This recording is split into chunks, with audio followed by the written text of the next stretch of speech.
Some days I feel skinnier than all the other days. Sometimes I can't tell if my body belongs to me. I love everything.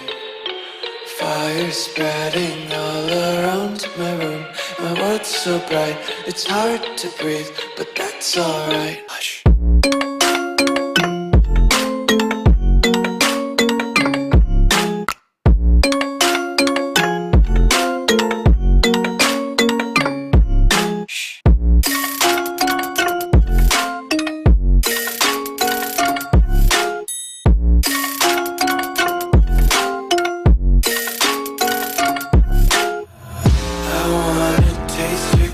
Hold your breath and feel the tension. Devils hide behind redemption. Honesty is a one-way gate to hell. I wanna taste consumption. Breathe faster to waste oxygen. Hear the children sing aloud. It's music till the wick burns out.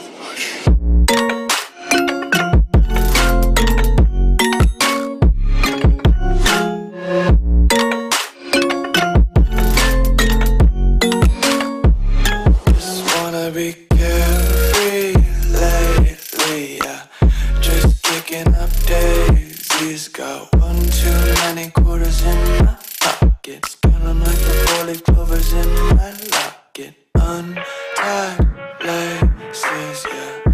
Just tripping on daydreams. Got dirty little lullabies playing on repeat. Might as well just ride around the nursery and count sheep.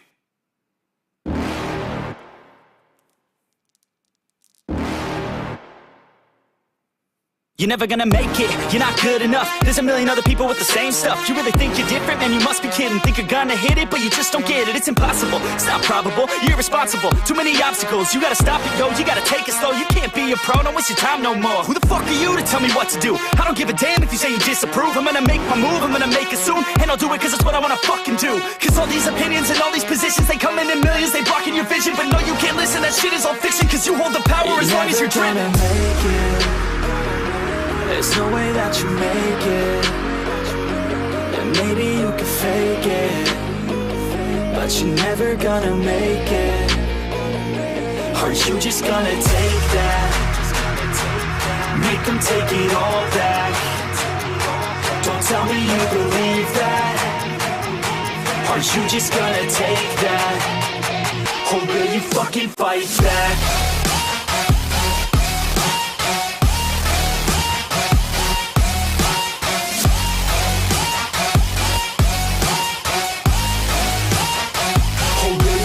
Fight back.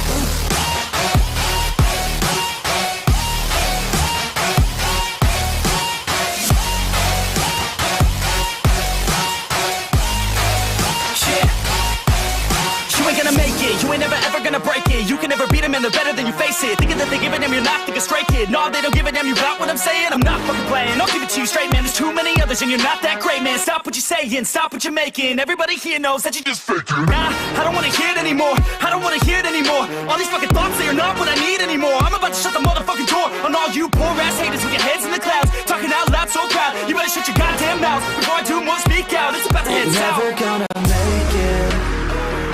There's no way that you make it.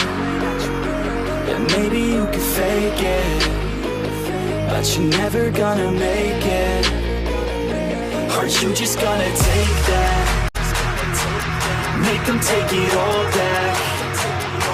Don't tell me you believe that. Are you just gonna take that? Or will you fucking fight back?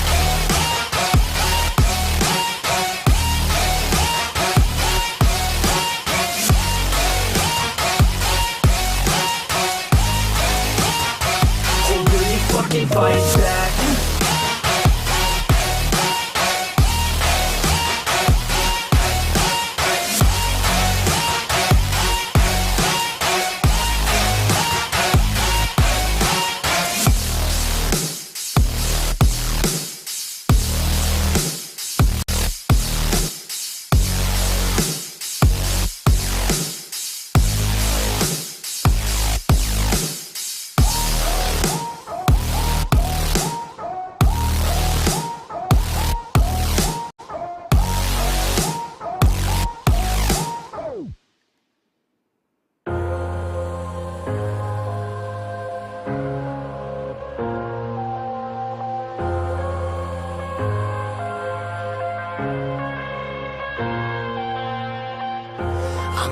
to the bottom of the bottle. I've been drowning, I've been floating away. Every other dollar that I got in bed, I probably went and pissed it away. I ain't fucking okay, I ain't liking it, babe. I don't even wanna talk, I'm just smoking my haze. I've been stuck in my ways, I've been stuck here for days. I've been staring at the clock as the radio plays. I'm enslaved. Yeah. Rolling another, I'm stuck in my seat for the whole control of my speech. Yeah, I've been trying to get off this couch for a minute and a whole damn week. No kidding, I'm skinny, I cannot eat. Got a million motherfuckers that depend on me. Yeah, every friend in my family. From a girl, every fan I meet myself. I'm too on till I'm too off. Come down to make new thoughts, like jumping off of that rooftop. Whole life never when I knew not to make moves based on my mood drops. Like who's lost? Like who's lost? It's y'all stuff. Standing killing me, running my brain full of shame. I don't wanna lose it. Full of stage, trying to find my pain. I see the sun coming out of that rain. Mind say really not tame. I'ma never slow down. I'ma never be hit. Stuck inside this prison, inside this cage. It's taking over.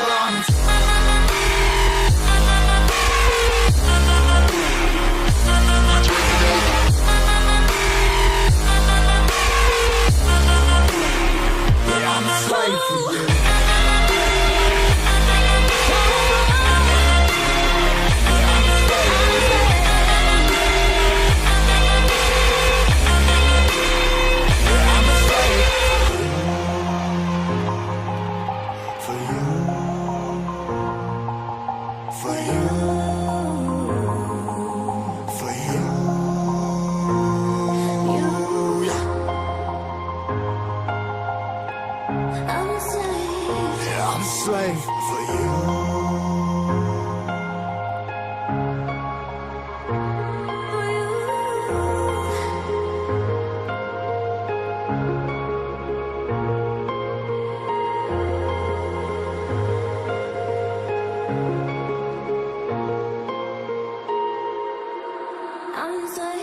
Ripping harder, more less. Never stop, no rest. Till the stress is breath in my chest. Till it's diamonds wrapping my neck. Progress to a god from a goddamn mess. Hopeless, more tests.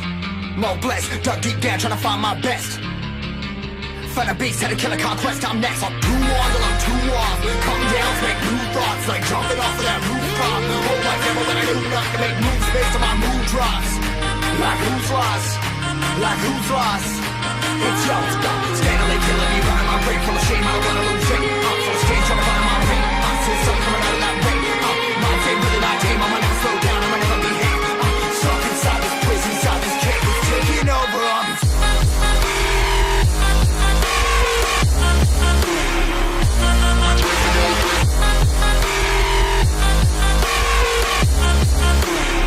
Yeah, I'm a slave for you.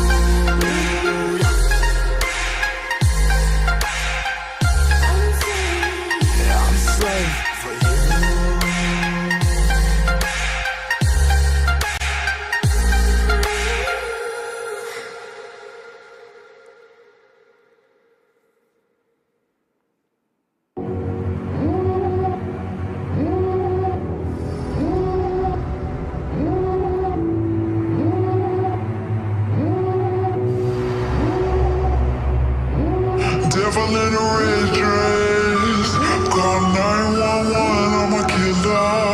You know I hate to confess. Bang bang, got my hand on the trigger.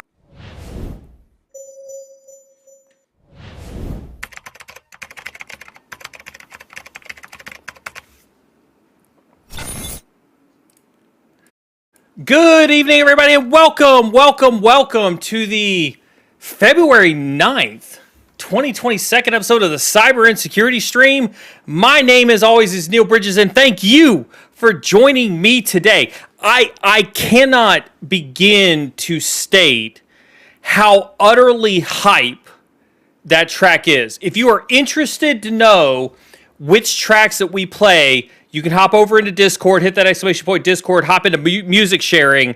We post all of our tracks that we use. This is non-copyright material that we use. I couldn't be more excited to have non-copyright music that is so ridiculously hype like this one is. So check out that one over on Discord. Welcome to all of our new joiners as well as our regular visitors. Real conversations with real people that is direct from one of our guests right here on the Cyber and Securities channel. And you can catch us here. God, it's starting to be, we're ramping back up, right? I almost said Monday, Wednesday, and Saturday. We got Monday, Tuesday, Wednesday, Thursday now starting next week with Josh Mason, and Friday right here on the Cyber and Security channel. We really are here to have real conversations with real people about the state of cybersecurity and really elevate that conversation to a much, much broader audience. We do this because we have a real problem in this industry where we don't have real conversations with real people about the topics that affect the cybersecurity industry or the people in it. And because cybersecurity is an ever-changing landscape, our goal here is to focus on multiple aspects of that industry. So you who are listening right now and wondering, are you out of place? Is this the right place for you? Is this too advanced? Is it too mature? Is it too novice? Listen, it doesn't matter. You are not out of your league on this channel. Period. Dot. You're not. No matter your discipline, red team, blue team, risk and governance, it doesn't matter.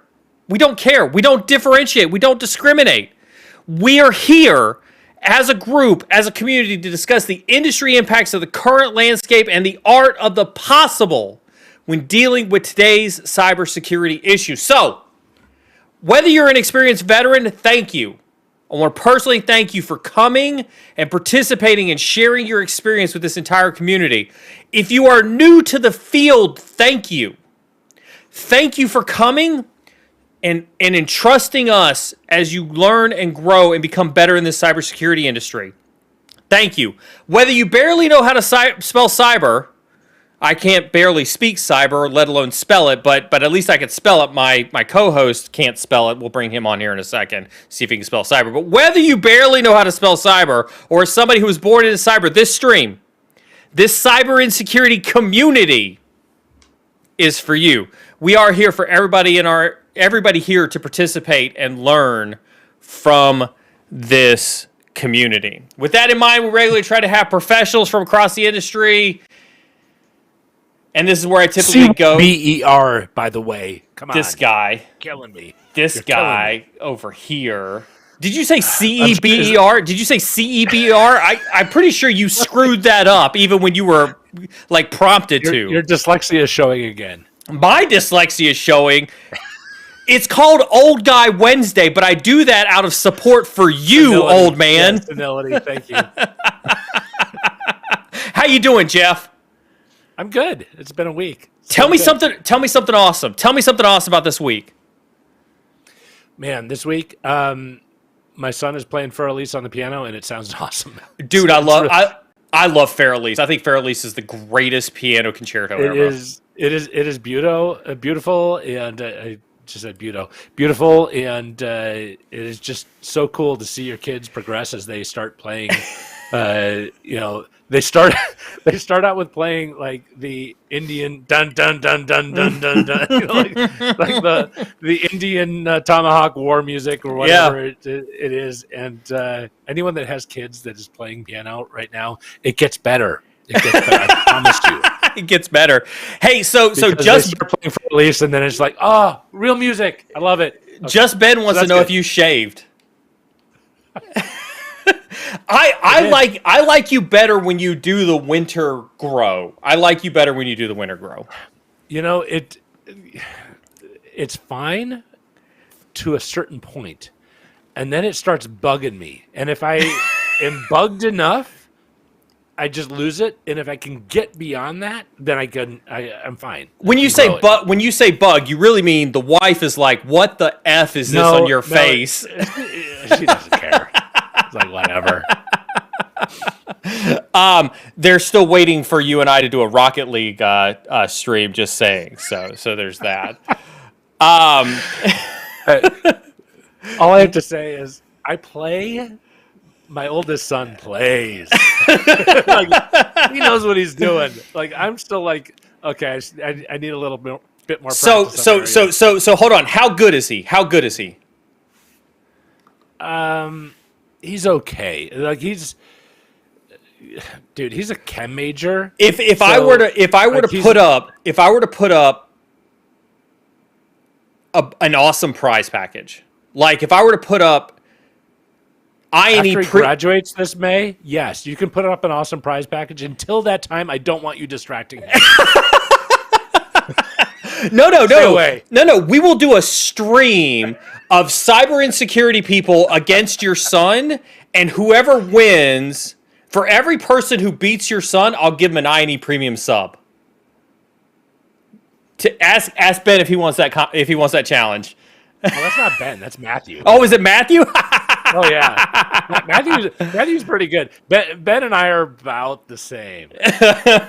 Hold on. So then hold on. How we do this? How about unless you ask Ben, then he's way better than me. But we may have to put some thought into this. We're going to do a Rocket League championship. We're going to stream it live on stream. This is what happens when you start thinking out loud, Neil.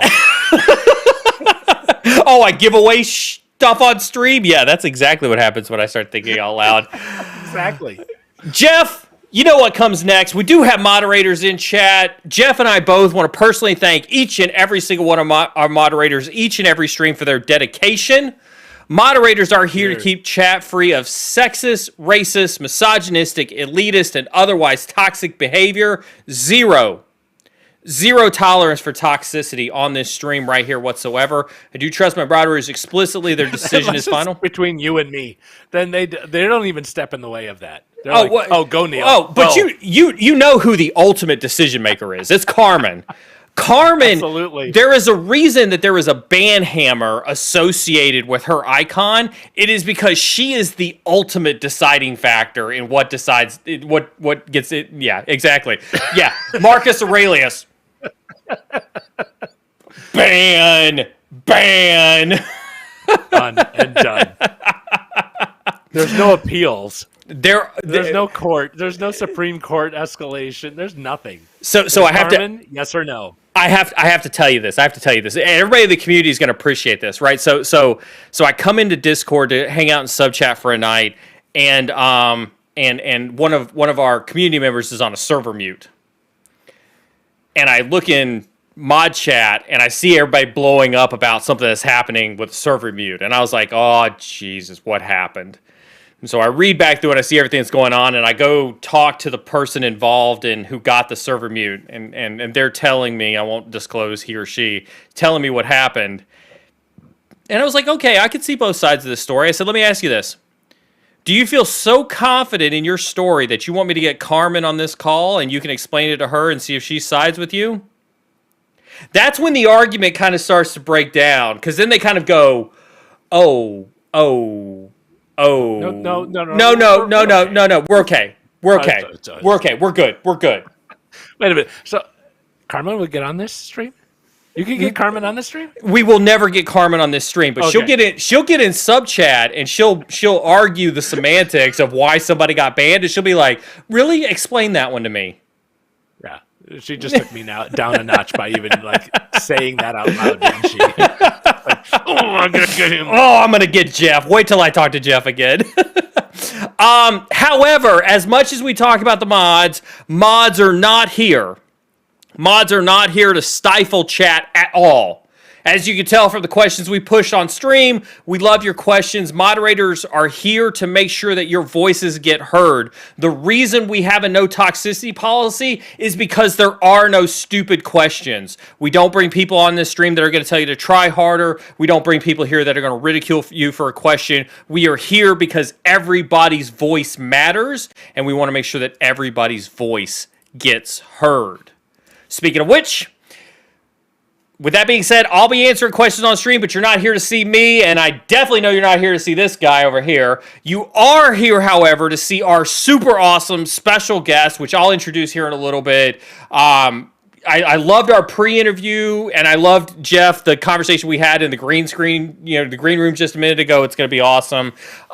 Your questions are very important to both Jeff and I. They're also important to the rest of the community who are going to watch this stream on VOD for years and years and years and years to come. So we encourage, highly, highly, highly encourage questions. Yes, even if you're for Sochi, we utterly want to hear your questions. I just give you crap for Sochi because you are the question. 423 of them. All 423 for Sochi. Want to hear all of them. We do ask that you ask your question only once. Just once. Asking it more than once may be considered spamming, and the mods who are a little touchy when it comes to spamming might put you on a timeout, might put you on a ban. So we do ask that you ask your question only once. I promise you, if you've ever seen this stream, we literally have 200 to 300 questions that we try to get through on a stream at any given time. And so we do our ever-loving best to get through as many of them as humanly possible. And by the way, rewording the same question with a minor tweak doesn't get you around that. Our mods are pretty savvy on that type of stuff. Oh my God. They will shut that down. They will shut that down. And listen, but like you already see the questions come up. You can see we try to grab them. We put them in a queue. We put them in a massive queue, and then you see that we push them on screen either as appropriate or when we get to the Q&A section of the stream. We do broadcast via YouTube for our regularly scheduled broadcast, but obviously you can find all the videos on the video section of YouTube. Bottom line is, hit that exclamation point socials. Do make sure you're following us on all of our social media accounts. You'll also see a banner appear up here at the top. It'll look kind of like this, where you can hit exclamation point old guy to follow this guy's socials, and then you can hit exclamation point guest to follow our guest socials. You can also hit exclamation point NFT and follow our NFT gallery for that one. At the end of the day, we are here for you, the community. All of us, we're doing this because of you, because we love you, because we want to give you as much knowledge and information as possible. We appreciate all of our followers. We appreciate all of our subscribers. Thank you so very much. First and foremost, I'd like to thank all of our veterans for their service and sacrifice. Cheers. We have a veteran on stream tonight with Ben. Thank you, Ben, in advance for your service and sacrifice. I'd also like to thank our partners in no particular order: Battleship, Attack IQ, Query.ai, Net Abstraction, VMware Carbon Black, Elastic, of course, At Root Beverages, which they send me cases and I'm already out again. Dude, that stuff is so good. Oh, come on. That stuff is so good. I love it. If you're looking for an energy drink that is endorsed by the fitness nuts in the house, because we've been on this weight loss kick for about 6 months, please check out our partners at Root Beverages. They do awesome stuff. Bottom line is, partners do provide prizes and discounts for you.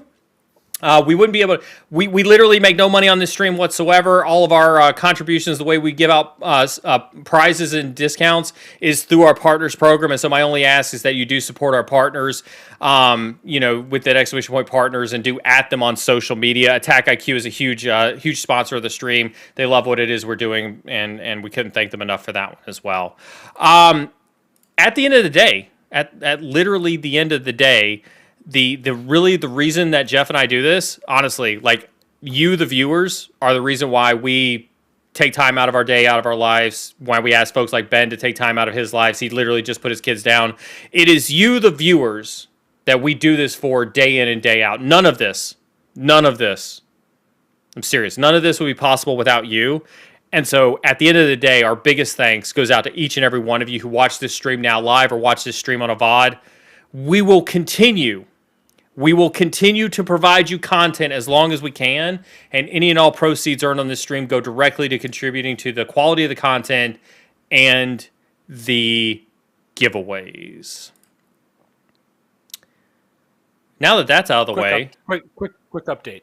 On what? Ended up last week. The guy ended up taking a different job. Oh, this is your mentor. This is your mentor one. Yeah. Exactly. And I told him that I had talked about him on the stream, and it meant the world to him that not only did I mention him on the stream, but I was like, this is exactly what people should be doing, and how to not let titles get in the way.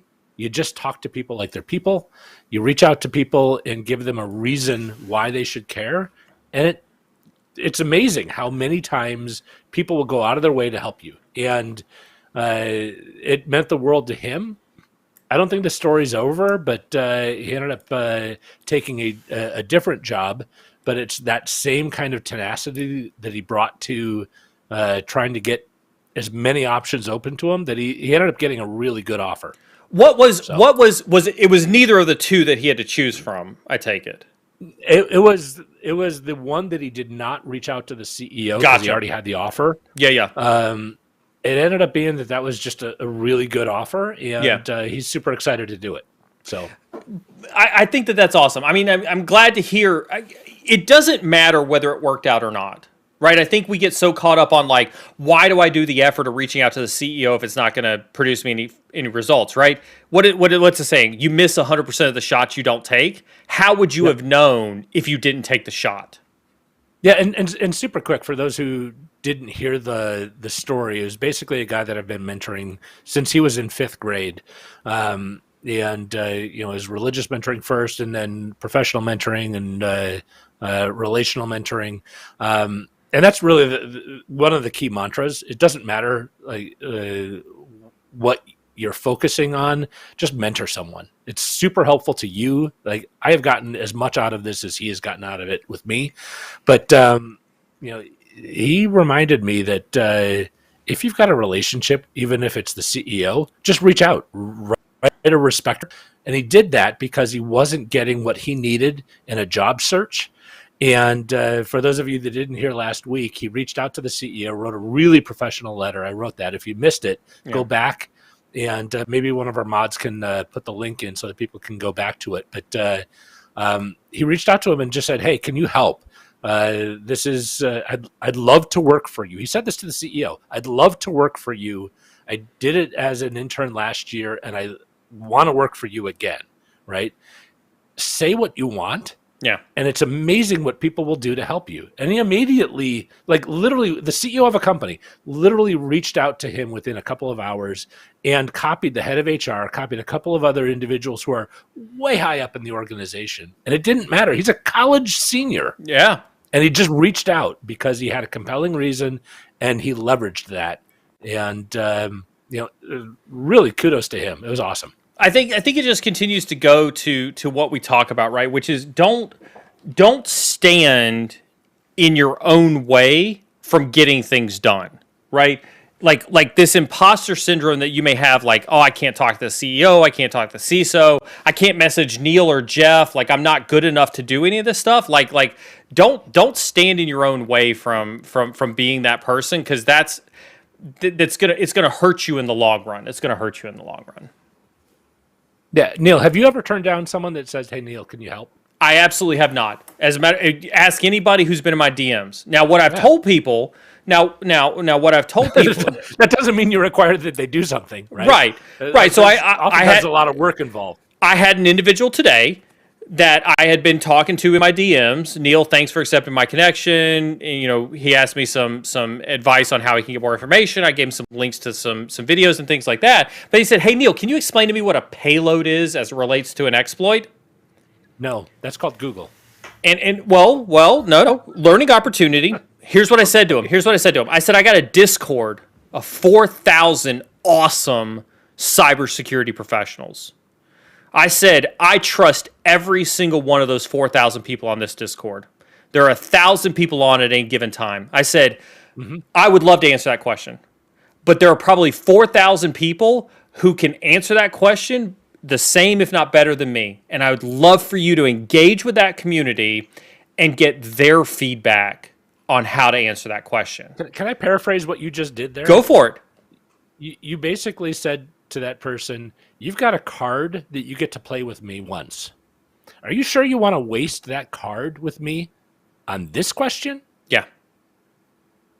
Waste that card with me when you are leveraging me for an internship, or you are leveraging me for some other greater experience than a definition." Yeah.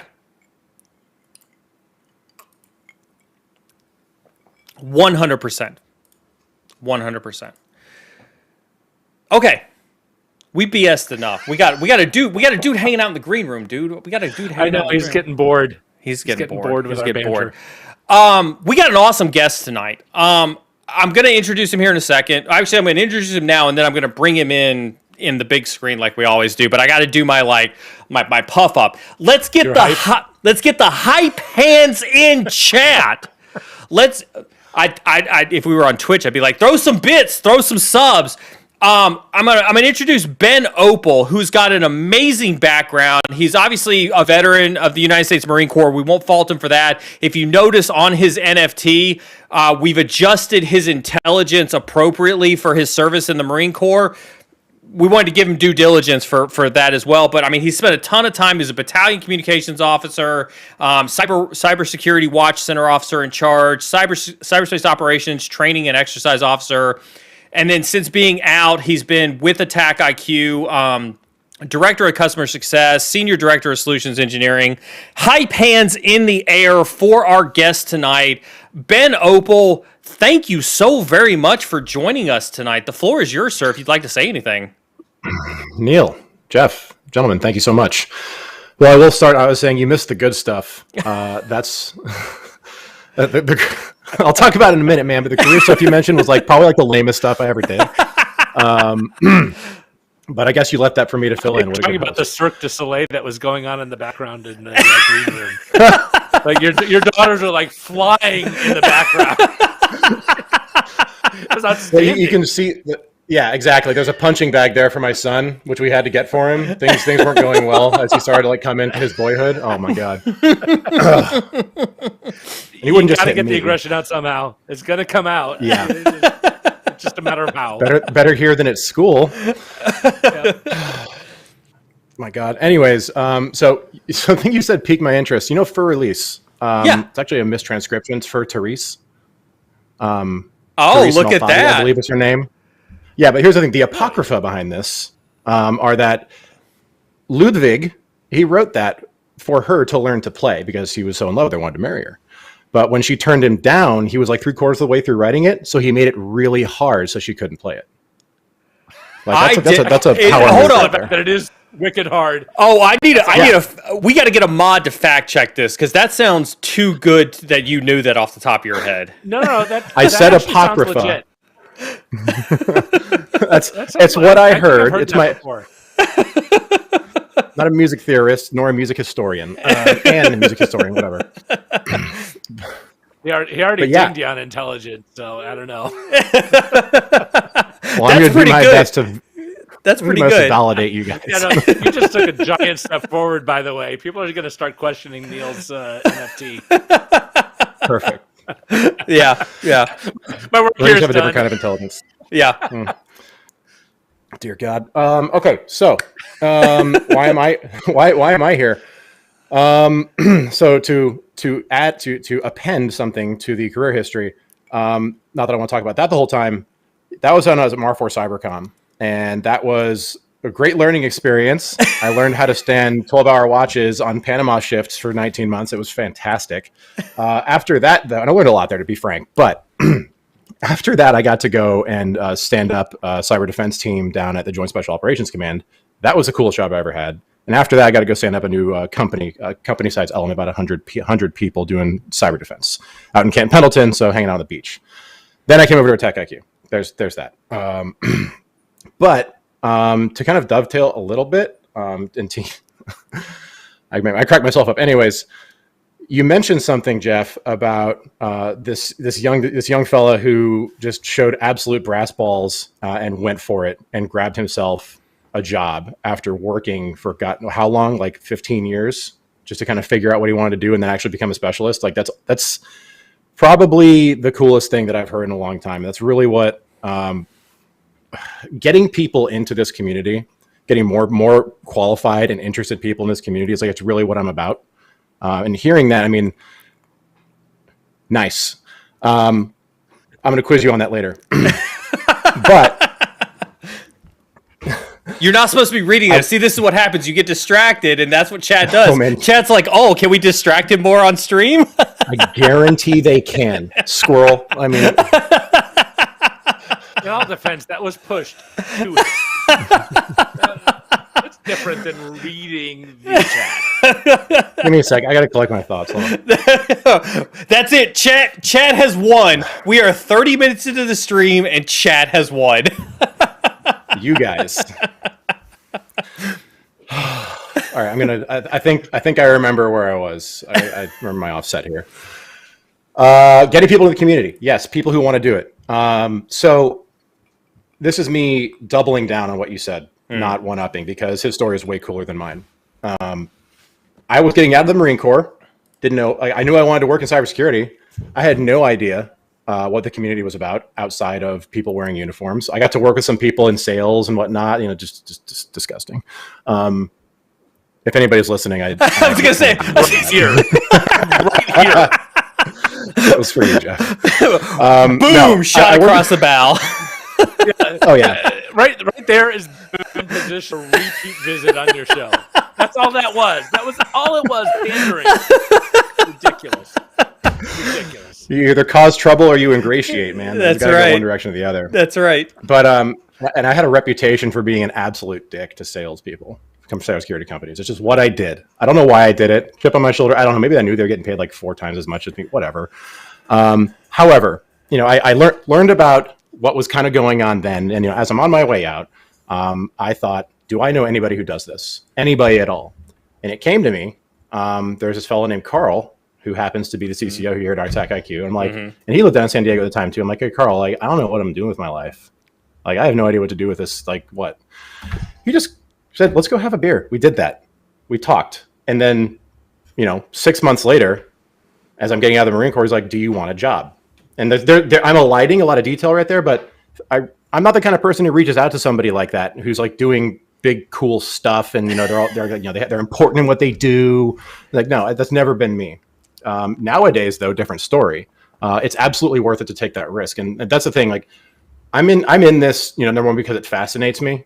But I'm in this because there is a huge problem. And I know people scream about we need more cybersecurity jobs, not enough people doing the job. But people don't really talk about people who are in this field who are in it. And when I say in it, I mean in it to win it. Really seriously love this. They may not get it, but they want to get it, or they might get it, and they're simply entirely devoted to it. They've buried themselves in it. Okay, and I want to encourage people in everything that I do to get out into the community and find a fascination. And I say that, I mean, there is something in this field for everybody. I do, like, if you look on my, if you're lucky enough to have my NFT, you'll see that it says purple. All right. And my shirt is purple too. We'll talk about that in a second. But that's because I couldn't, the experience that I have, and I couldn't commit myself to one path or the other, but I wanted to be involved in this. And that's kind of how I ended up doing things that kind of combined red and blue. But like, man, do you like figuring out what the hell is going on? Like, do you want to look deep and dirty and like get elbow deep into hex dumps and packet dumps? And God help me, I'm in Sec 503 right now and it's miserable.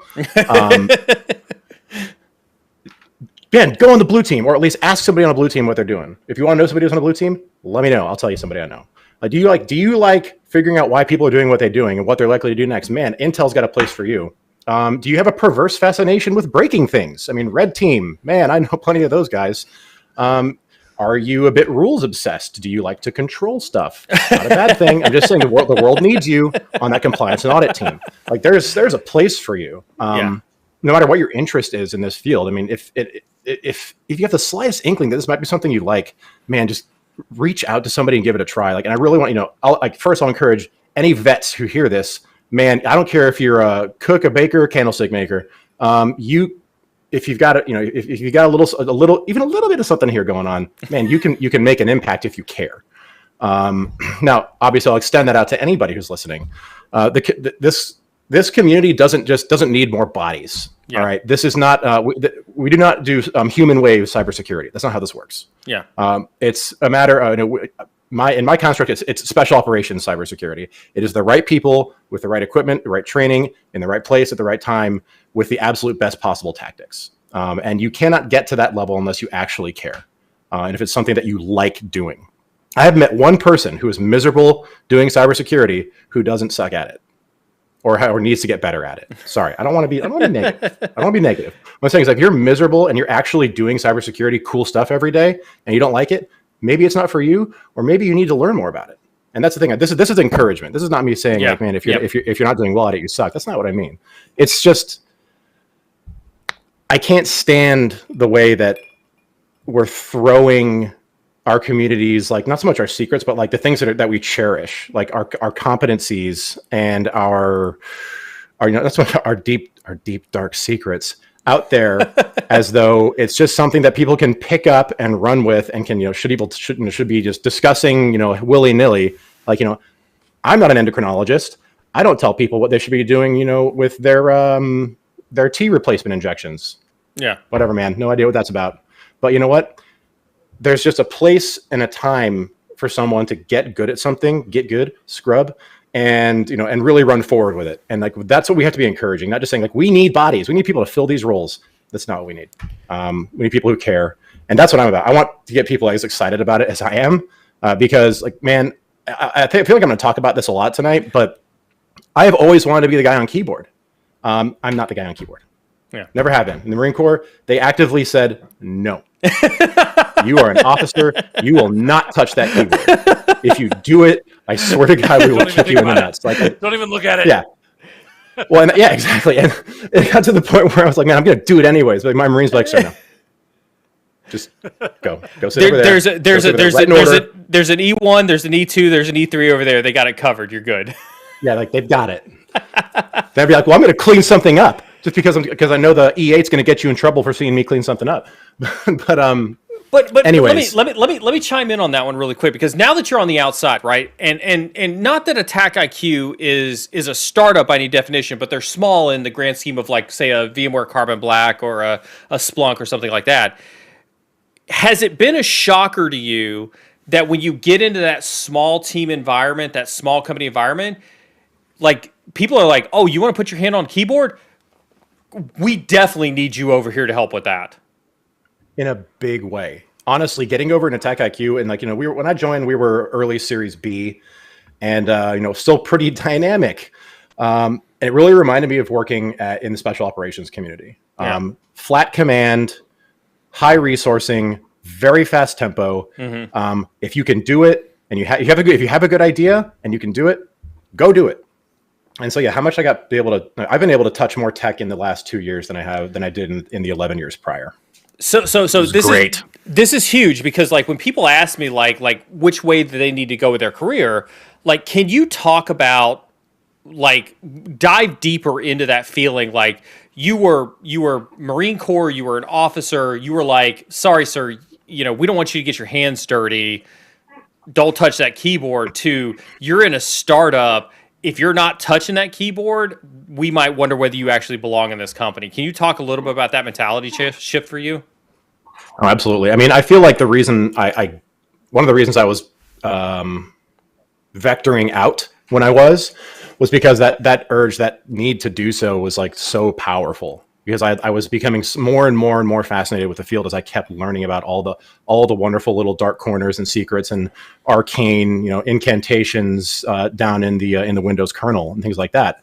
It was a matter of, like, when I made the switch, it was a breath of fresh air. Mm. Now, it's not that I didn't love what I did in uniform, but the mindset shift from having to hold myself back and be a bit more, not so much of more of a generalist in what I did, into someone who had very specific expectations for things to deliver, not simply mission, accomplish the mission, achieve readiness objectives, things like that. But changing into that was a revelation.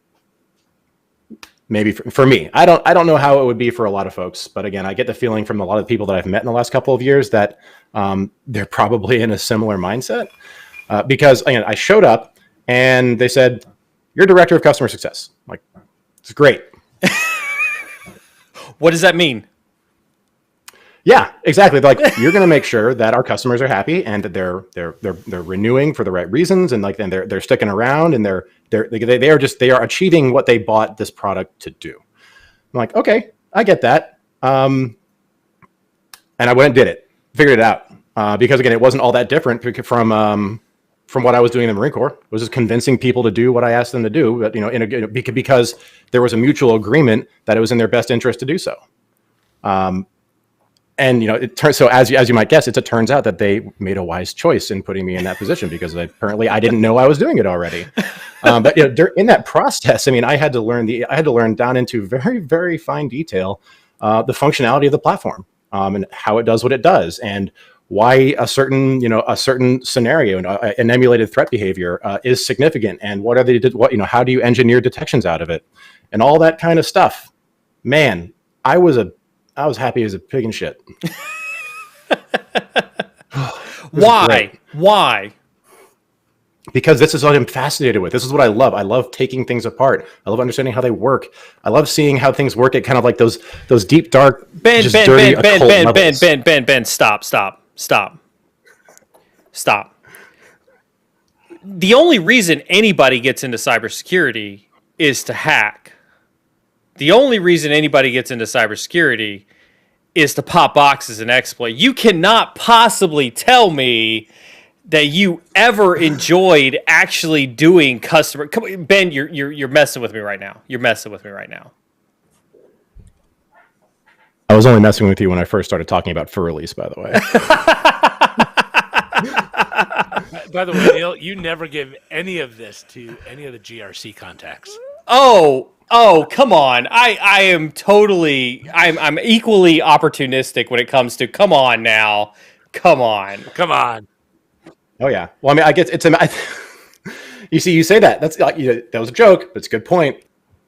How could I have enjoyed doing that? Like I thought I was like, I've made a terrible mistake. That's right. Like, why? That's right. How dare you? Yeah. But then I realized, like, nobody's telling me how to do this. They're giving me expectations, they're giving me OKRs. I'm like, I got to find a way to do this. Whoa, hold on. What's an OKR for those who don't know? Objective and key result. What us green suiters would call mission requirements, kind of deal. Like it is the end state. It is the objective that you're trying to achieve, and the key results that define that objective. So Neil, that's kind of like getting what Marines call getting your hands dirty, which I know Air Force doesn't have a clue about what that means. Well, they just get manicures. If they end up getting dirty, it's okay. I mean that's why my nails look so good. I mean that's all I'm used to. You look really pretty, Neil. You look really pretty. Yeah, I'm not afraid of a good petty, by the way. Yeah. Hey, people underestimate how good it feels to have somebody massage your feet and do your toenails. I'm just saying. Especially after like a 15-mile hike, with full combat load. Would you? They do not want to massage your feet after a 15-mile hike. No one wants to do that. So you're the right price. So you left the Marines. You're director of customer success. Now you're customer solutions engineering. What's the difference between the two? So and I ask this because we have a wide gamut of folks who are curious about cybersecurity job roles. I think most people understand customer success from the help desk perspective. What's that stretch between customer success and customer solution engineering? So, interesting little continuum there. Customer success is considered to be post-sales account management. People who are good with dealing with and handling people and helping and understanding their problems, not from a tech perspective necessarily, but from a value perspective. Customer success is concerned with making sure that people they derive and perceive value from what they bought, so that they remain customers. So that keeping that on that side, they're concerned with the relationship, and that timelines, deadlines, and things like that. Solutions engineering is something I'm not sure if anybody else does it, to be honest, but we defined it because what we needed was a specific group of people who could bridge the gap between people understanding why they bought it and actually and achieving that. Because again, attack IQ is breach and attack simulation. Okay, we are taking red team, like very detailed red team functionality, and we are automating it to a great degree. Yeah, there is way more behind red teaming than just than as you said, popping boxes. Right. Popping boxes safely, popping boxes purposefully, popping boxes, because that box when popped, says that you've got a big damn problem. And doing that in a controlled fashion. Red team leadership is a discipline in and of itself, outside of just being able to, run Metasploit and Cobalt Strike, which apparently anybody can do now, by the way. How many leaks have we had? Like, yeah, I got Cobalt Strike too. Whoa. What? Me? No. I don't download How it. dare you? How dare you downplay pen testing and red teaming to just Cobalt Strike execution? The world is raging on the other side of this camera right now. Hold on for a second. Okay. In defense of the red teamers the world over, because I think I see my processor cycles spiking right now. Okay. Where's all my memory going? In defense, the best ones, I had a conversation about this the other day. The best ones, very much like the best marksmen in the world, those guys custom build their rifles, and they hand load their ammo. Yeah, that is absolutely true in red teaming. Yeah, if you're using the majority of custom built tools and TTPs, you're probably in the top, in the 1%, you might say. Yeah, right. That's what that's about. Now there's a continuum between script kiddie and hacker god, but you see where I'm at. Yeah. Anyways, I mean, the whole thing about customer solutions engineering is like we needed the ability to define paths to value that were far more detailed than a customer success manager had time to implement, to plan and implement for everybody. Mm-hmm. Because again, we had people who knew they needed this. They knew they needed the ability to continuously validate security control capabilities and processes, but they didn't really know how to do it. They looked to us and said, "It looks like this is what I need to be able to do," and they were able to test their controls in a very modular and a very deliberate fashion. Fact is, when you start talking about the scope of capability that that we provide, but also that if you had a contracted red team, what they could provide, getting anything useful out of it takes an awful lot of expertise and planning. Yeah, and that's the team that I pulled together in customer solutions engineering. I mean, I've got a guy who is probably one of the most, he's like the foremost expert that I've ever met on how our platform functions. And he is, he's a genius in terms of several different kinds of code, and he can root cause analyze his way through anything. Just pulled up another guy who is a detection engineer par excellence. And I'm putting these guys together to actually help people walk that path. And, do you see, am I making sense? Yeah, you're talking about like here's when I think of solutions engineering, right? I think of the people who add context either to a product or a service that is not. Listen, one of the biggest problems that I have, and I criticize, like Jeff knows this because, and I've been transparent about this, right? Is I'm very cynical on cybersecurity technology companies, because they think that their solution solves all problems. And one of the things that I love about the idea of a solutions architect is that companies hire solutions architects to give them a perspective that says, look, I'm not here to tell you that our solution solves all problems. I'm here to tell you how we solve all problems, but it has to do with all the technologies, all the processes, and all the procedures that go along with it. And I think that that's when I asked the question, and I think that that's what you answered, is your goal is to solve the problems. I could give a bleep less how we come across solving those problems. Let's solve those problems. Yes. And I think it's a matter of we have that conversation where we... Right? Go ahead, Jeff. I mean, we have... I was just saying, it's operationalizing it. Yeah. Yes. Oh, man. How do you go from that's the word to, this is within the operational workflow and we're getting value out of it? I think that's what I've been hearing you say. Right there. I mean, exactly. That's like in the documentation that I'm really behind on creating for the team. How do people operationalize our solution? How do they define the problem sets that it can help them solve, and those that it can, and then getting bridging the gap between problem and solution with the things that it can do. For me, I mean, I built the team so that we can now understand what the customers need. We can number one, drive how the platform evolves, so we can help them get to value, and that's really it. We had to understand how to evolve both customers and the platform, and this was the solution to it. So now that we've kind of talked about like the role that you have from solutions engineering on Attack IQ side, let's be a little bit more abstract about it. How does somebody, like, what does it take to be somebody who can look at the scenario, the architecture, the environment that a customer has, and say, I think I can help you protect this as a whole, regardless of technology, regardless of process, regardless of people. Like, what does it take for somebody to be able to look at the problem holistically to be able to help solve that problem? So if we're talking about the problem of how you're going to defend an enterprise, I think it's a very simple thing. This is something that I teach about a lot, to be honest. The whole thing I was preaching about getting people interested in the field, giving them the opportunity to join it. That was one of the main reasons that I wanted to jump here with Attack IQ, because they had this whole idea of Attack IQ Academy, and I would be able to go and teach and get things out there. And one of the things that I always teach is, if you don't understand exactly what it is the organization does, or what it cares about, value proposition, profit streams, mission requirements, those things that C staff get fired over when they don't happen, you are not starting, like you're not on the map. So how do we get on the map? Well, you understand those things. You have to understand, like I work at company XYZ. Let's just say it's chemical engineering company. What do? We produce chemicals, lots of them. Some of them are more important than others. Some are precursors that we can't make 20 others without. Like, there's all these different processes that they depend on.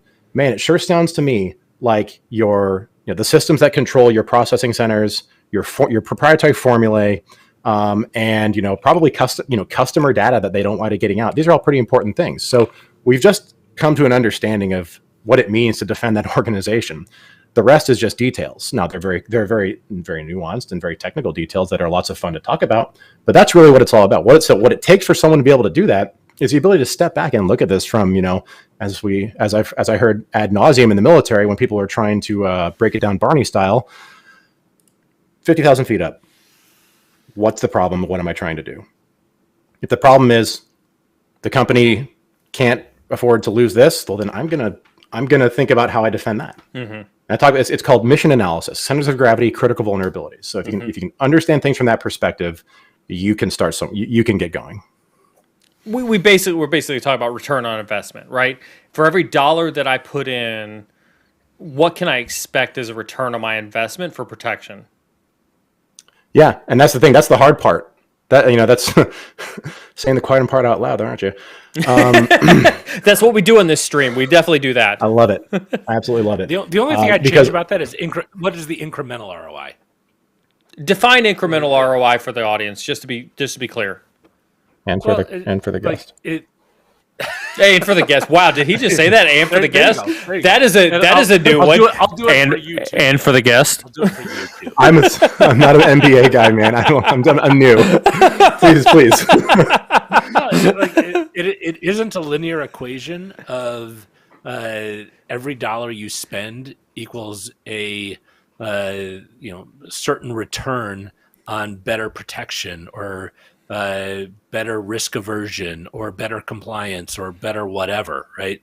That same dollar needs to be prioritized into the most effective dollar spent, right? And so the incremental value is, if I spend $1 here versus $1 someplace else, what is it going to give me that is better than that other place?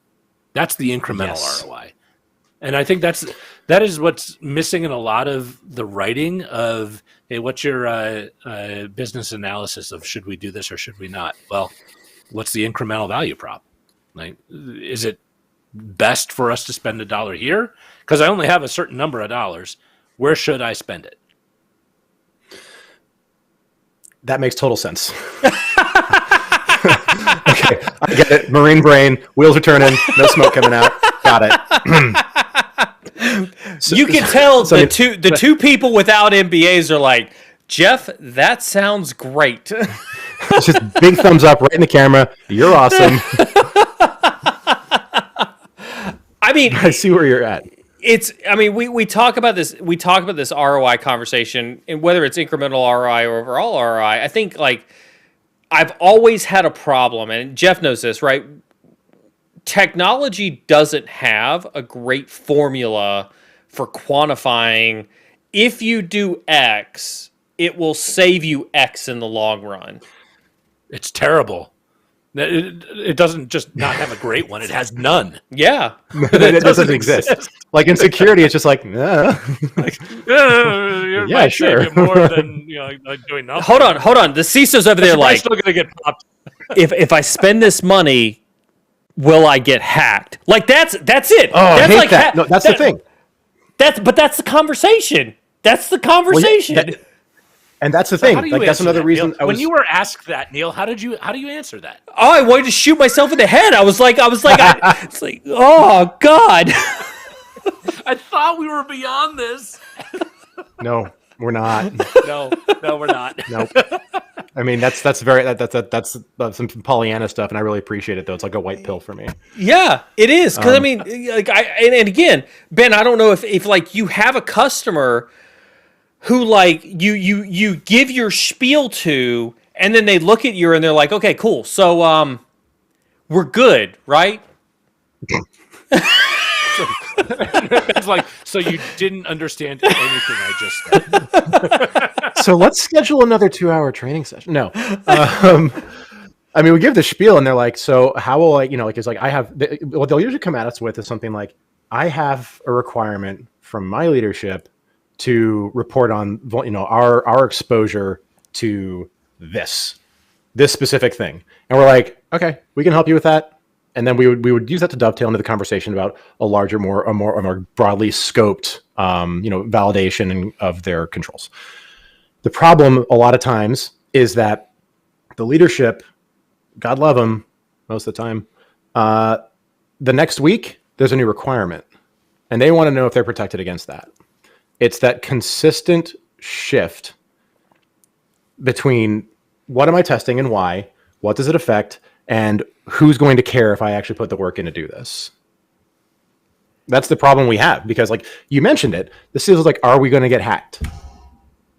Man, I had generals asking me.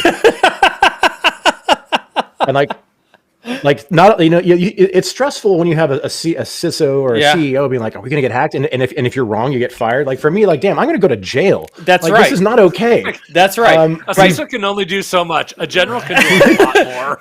Yes, he can. You heard of bread and water? So that's unnecessary. So on that same note, Ben, Fasochi wants to know, do you think the customer is always right? Like, is there a CISO out there? Like, can you ever really answer the question, will this stop us from getting hacked? You can answer the question. That's the thing. Like people think questions require black and white answers sometimes. Shades of gray are some of my favorite things. Not the books, but I'm really into yes or never saying no, saying yes, but.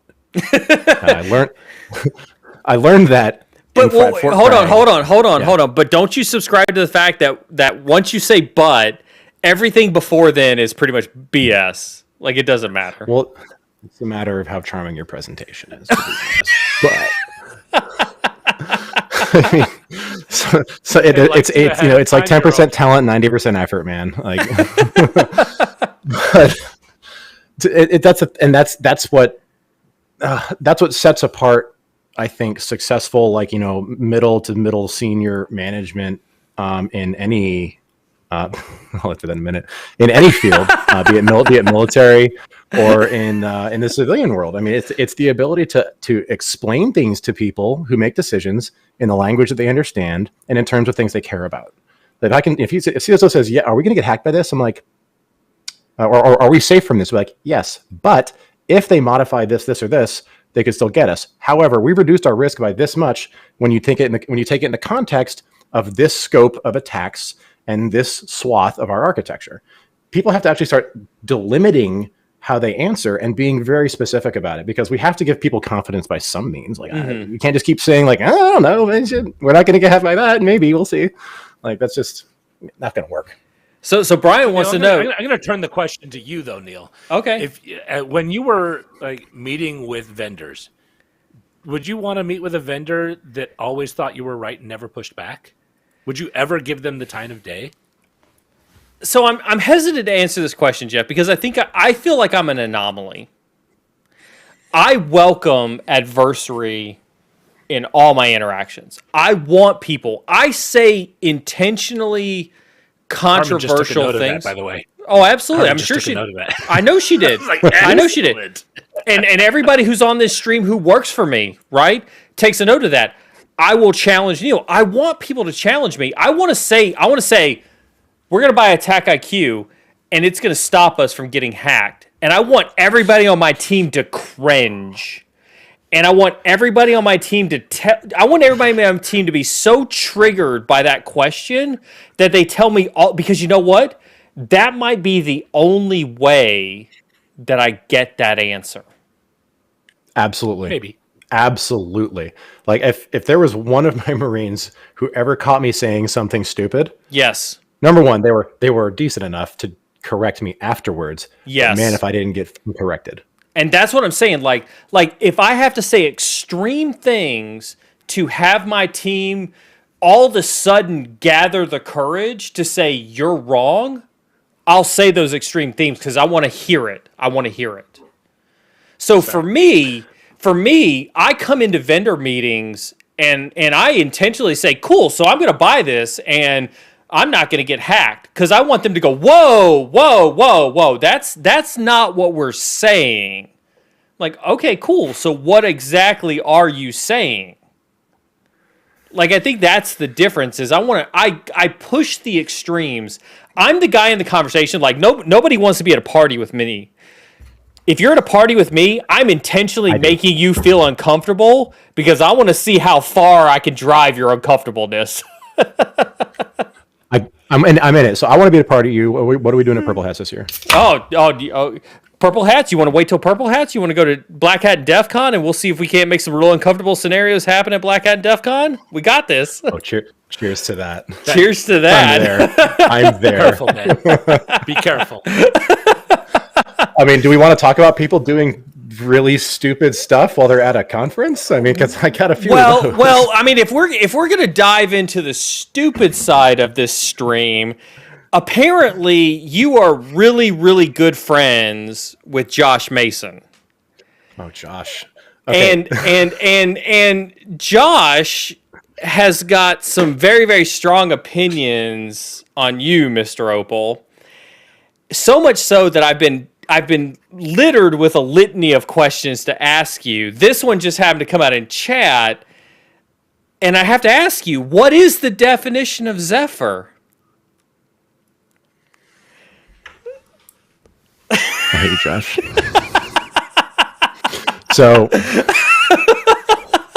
we were at this school, and every week we had a vocabulary test because we were getting ready for SATs and stuff. And you literally had to get it. Hold on. What school was this?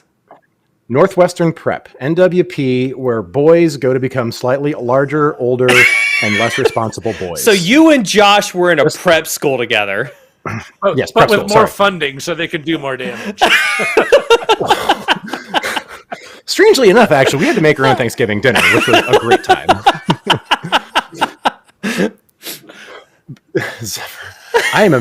Josh, I am next week, man. Stand by.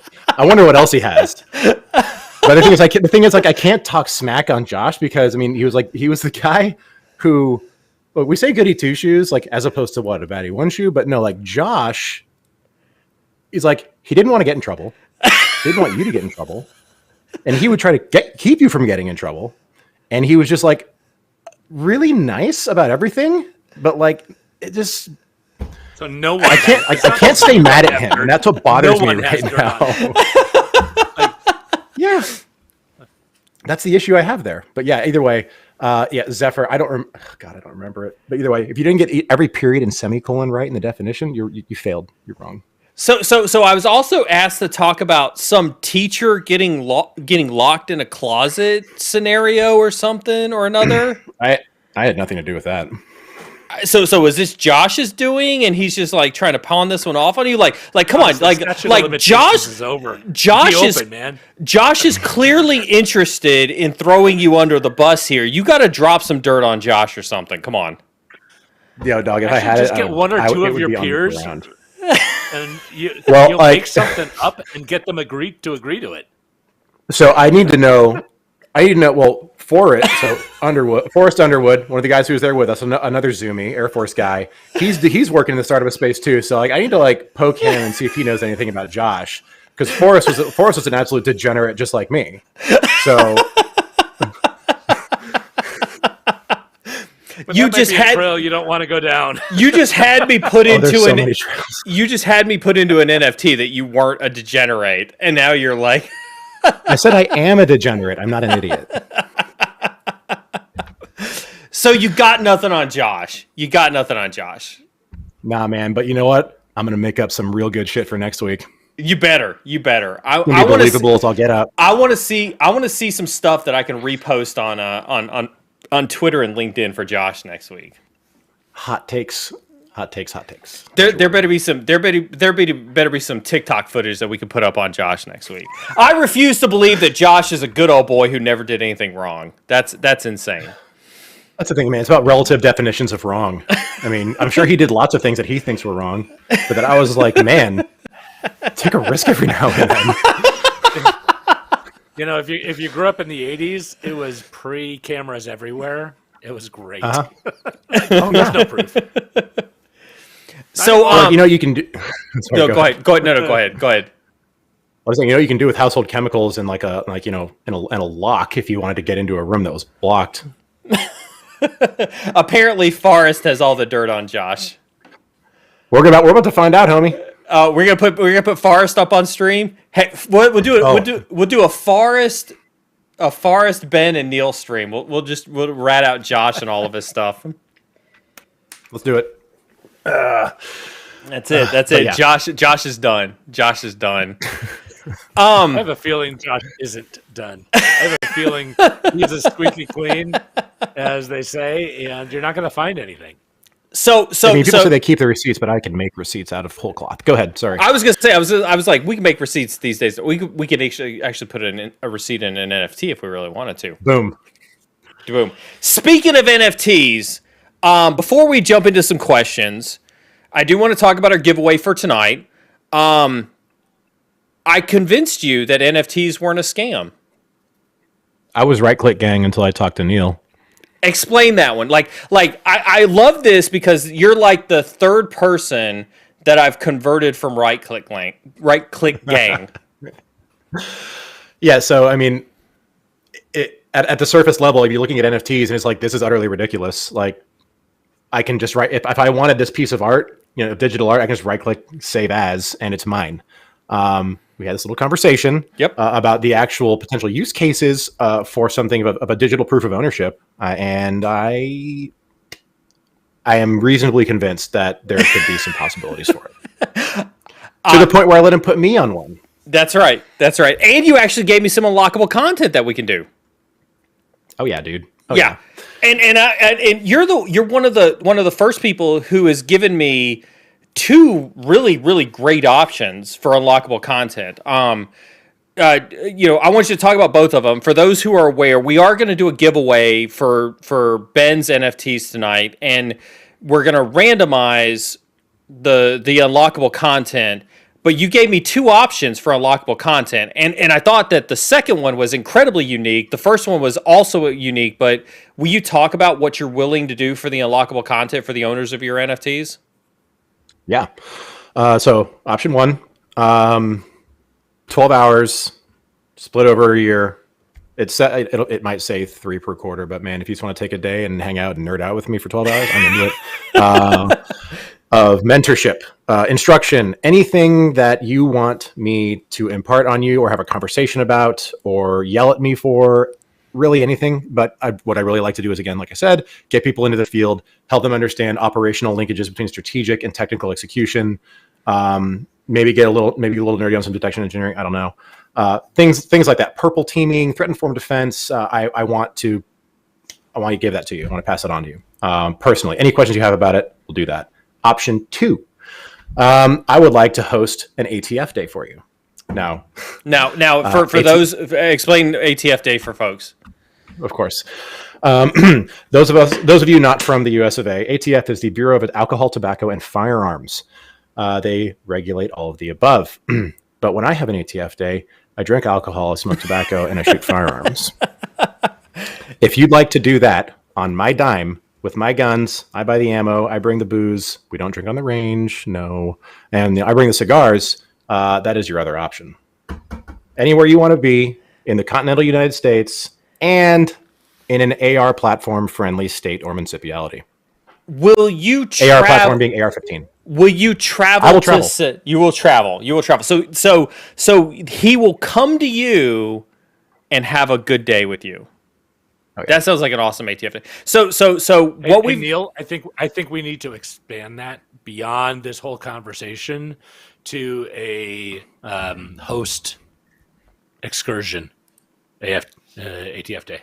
So I'm actually working on some cyber insecurity exclusive NFTs with some perks. I'm more to come on that one. But okay. Massam comes to us as NFTs are just paid crypto avatars. and Ben and I had this conversation. This is what he talks about when he talks about the right click gang. We didn't want to become the right click gang at cyber insecurity.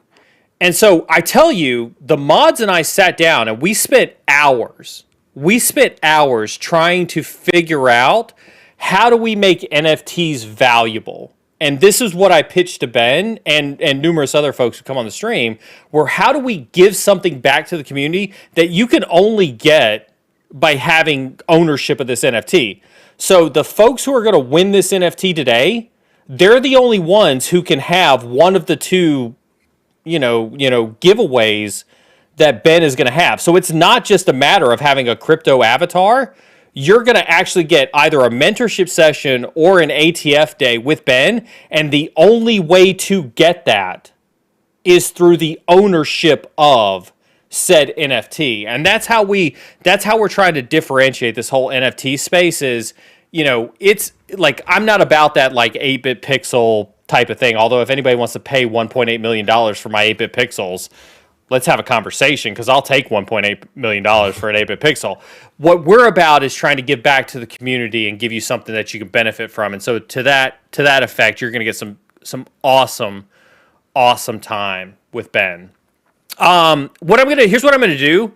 I'm going to ask Jack to go ahead and start. So listen, real quick before I ask Jack to start that. Hold on, Jack, don't start that yet.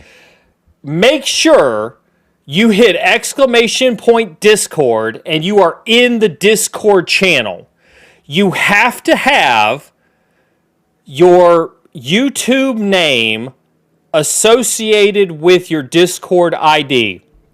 We've had some scams. Imagine that. As soon as we dip our toe in the NFT space, we get some people who try to scam us. I can't imagine why. So to combat scams, you have to have your Discord and your YouTube name associated to win. We'll give that a little bit here in maybe like 5 minutes for everybody to be like, oh shoot, we got to go do this, and then I'll have Jack start the giveaway, at some point in time. With that being said, Ben, we're gonna jump into some questions. We got about 2 pages worth of questions. We're gonna try to go through these questions pretty good. This one's from Michael G. What is your greatest achievement? Okay, stock answer: my kids. Let's go on to professional. Professional achievement? Oh man. Aside from things that I can't talk about, I'm going to have to go ahead and say it was standing up the company at down at Camp Pendleton. So effectively, the Marine Corps was looking for was the ability to defend its tactical networks. When I say tactical, I mean stuff that's out where, like literally server racks in hard cases where people are getting shot at to support planning and intel and all that stuff. They needed a way to defend those networks because, by the way, people who would fight us in wars these days are entirely capable of hacking all our shit. So they needed that capability, and I was fortunate enough to be named to build that for them. And we really, the Marines, they did it in spades. I can claim only about 10% of the credit for what happened there, if that. I was able to pick the right team and make a decent plan that they executed the ever living shit out of. They really did it, and I am just proud to have my name associated with that. Created a really functional capability. Let me ask you something on the team side of things. How do you find military teaming versus private sector teaming? Ooh, it's a force of personality and your ability to lead are equally important. What I'd say is that in civilian teams, again, my experience is limited, but as comparison, civilian teams there's a lot more that's implicit. Things, saying the keeping the quiet part quiet, you might say, because you are able to select and hire in a much different way. You get different types of people, and you're actually able to look at personalities and profiles for people who fit for the team and the function that they're filling. So that way, on the civilian side, what I've noticed so far, what you need done or what needs to happen is if the team doesn't hate each other, it is almost understood as soon as something is said. On the military side, the benefit you have, though, is even though you don't have the ability to select people the way you can on the civilian side, you can be like, well, guess what, guys? You're going to do it anyways. Now, don't get me wrong. There are other elements of esprit de corps and, just kind of this brotherhood, sisterhood that happens there, regardless of who you are or where you came from, that add to that. I mean, it's one thing that I miss. The difference in how the way teams cohere is in the reasons they cohere, to be honest with you, which is to say that one is not greater than the other. But that's the thing I notice most. Mm-hmm. No, I think that's totally fair. I miss the teaming in I miss the teaming in the services. It's different. It's different because I hate to say this. This is going to sound terrible. You're forced to team. It's not in a bad way that you're forced, but that forced teaming creates a camaraderie that doesn't exist in the private sector. Agreed. Yeah. There's a difference. Like, you don't have to, in the private sector, people are not expecting that. Yes. Right. There's an expectation in the military. They're like, I got to get along with these people. Yeah. I'm going to be in a bunker. I'm going to be deployed for 7 months. I'm going to see this person's face for 180 days. I got to be with them. Yeah. We got to be cool. We got to make this work. Yeah. Just Ben says, what do you wish you knew when starting out? Okay. So number one, great name, good, strong, biblical name. Ben, what do I wish I knew when starting out? So, I'm getting a little interactive here, but when I started out, where? Like, in the military or in private? I'm assuming it's private. You know what? I was gonna say, make an assumption. Yeah, making an assumption here. Gosh, I wish I knew exactly how much freedom I had, because I didn't. I mean, even now, it's still a culture shock to me to know exactly how would that have changed. How would that have changed things, though? Like, I don't know. I mean, I think it's 50-50 if I still have this job. Go ahead. I'm sorry to interrupt. No, I was just curious because, like you said, I wish I knew how much freedom I had, but I'm curious what that would have changed. If you knew then what you know now about your freedom, how would you have acted differently? I would have been an awful lot more aggressive about how I built the team, about the people that I hired, about who I talked to, about the things I thought was important, about how I pushed product features. Honestly, the things that I'm doing now, I would have done a year ago, but it took me that time to understand that what was acceptable from me. It was like, as somebody who was new, like, yeah, I came in as a senior director, like, great, like that meant not like that position didn't mean anything to me, like I didn't know what it meant. But like, not so much that it was the position, but it was we hired you for a reason. We think you have insight and capability.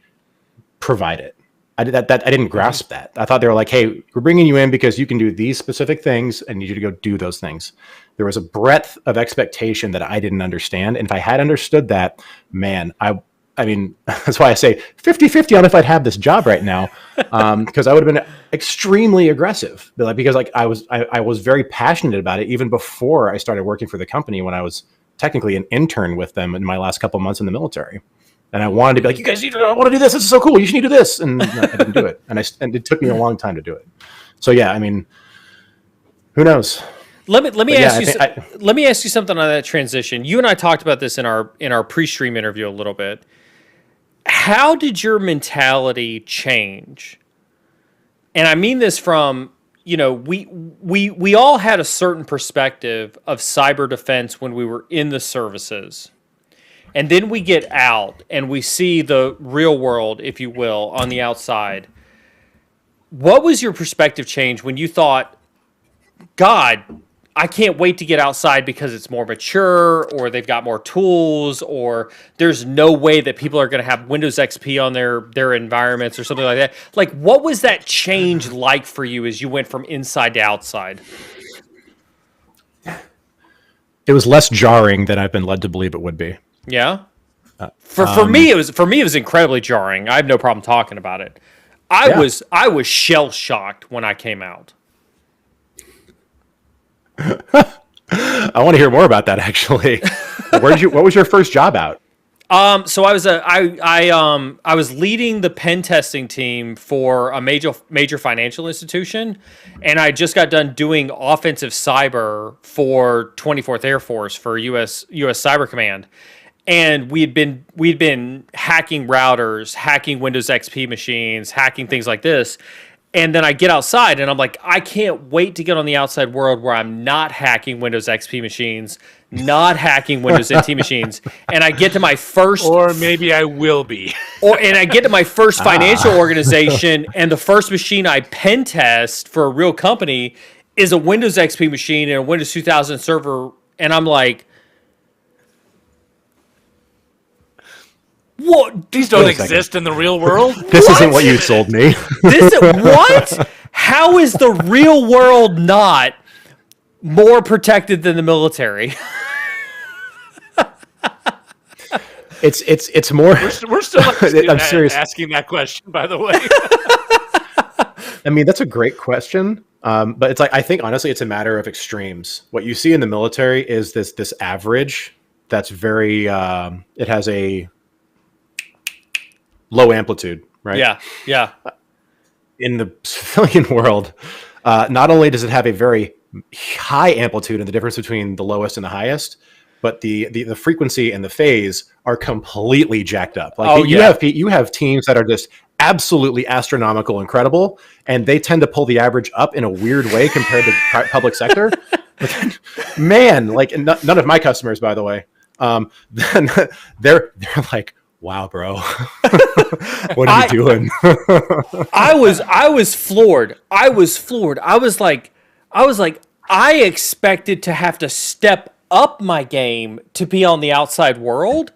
And I get outside the military and I'm like, I didn't realize how advanced I was in the military compared to the outside world. Yeah. And that's the cool part about doing stuff in the military, in the IC, intelligence community, for those who don't know all of the 90,000 acronyms. You get exposed to the absolute tip of the top of the tip, bleeding, ragged edge of anything. Yeah. But as soon as you leave that niche community, holy crap. You realize how bad everything is. Yeah. It's wild. Like the FUD stuff that we talk about on the news. Oh God. It's way worse. It's way worse than you could imagine, people. It's so bad. Well, whenever this guy I knew, Rob Johnston, man, if you've ever met this guy, you would never forget him. He owns a smaller company, works close to financial sector security. I saw him go on Fox News or CNN like once or twice, and I was like, Rob, you son of a bitch. You're selling the FUD, but it sounds so good. I recently posted in our Discord, again, small plug for everybody to get into Discord, right? And I recently posted some cynicism. I've probably been on 24 TV appearances in the last 12 months. And I was like, God, I'm sick of this, right? Because you go on the news and you sell the FUD. Like, that's all they want to hear about. They only want to hear about the FUD. And I'm just like, we've rallied against FUD so hard in our career, but that's all that they want to hear when you get on the TV is FUD. If it bleeds, it leads, man. Yeah, that's the sad 100%. part. Michael I G's, only shit post on Twitter. Michael G's got a question for you. Apparently, in your book, Purple Teaming for Dummies, I didn't know you wrote a book. I wish we'd have known that. We could have given away some copies of that. You talk about adopting a threat-informed purple team. Can you expand on what that means? Absolutely. But so number one, Jordan, I know you're going to watch this stream.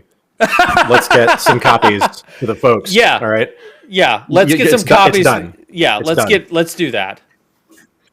All right. So, we talk about a threat-informed purple team. So, purple team, let's just keep it simple. The functions of a blue team, the functions of a red team.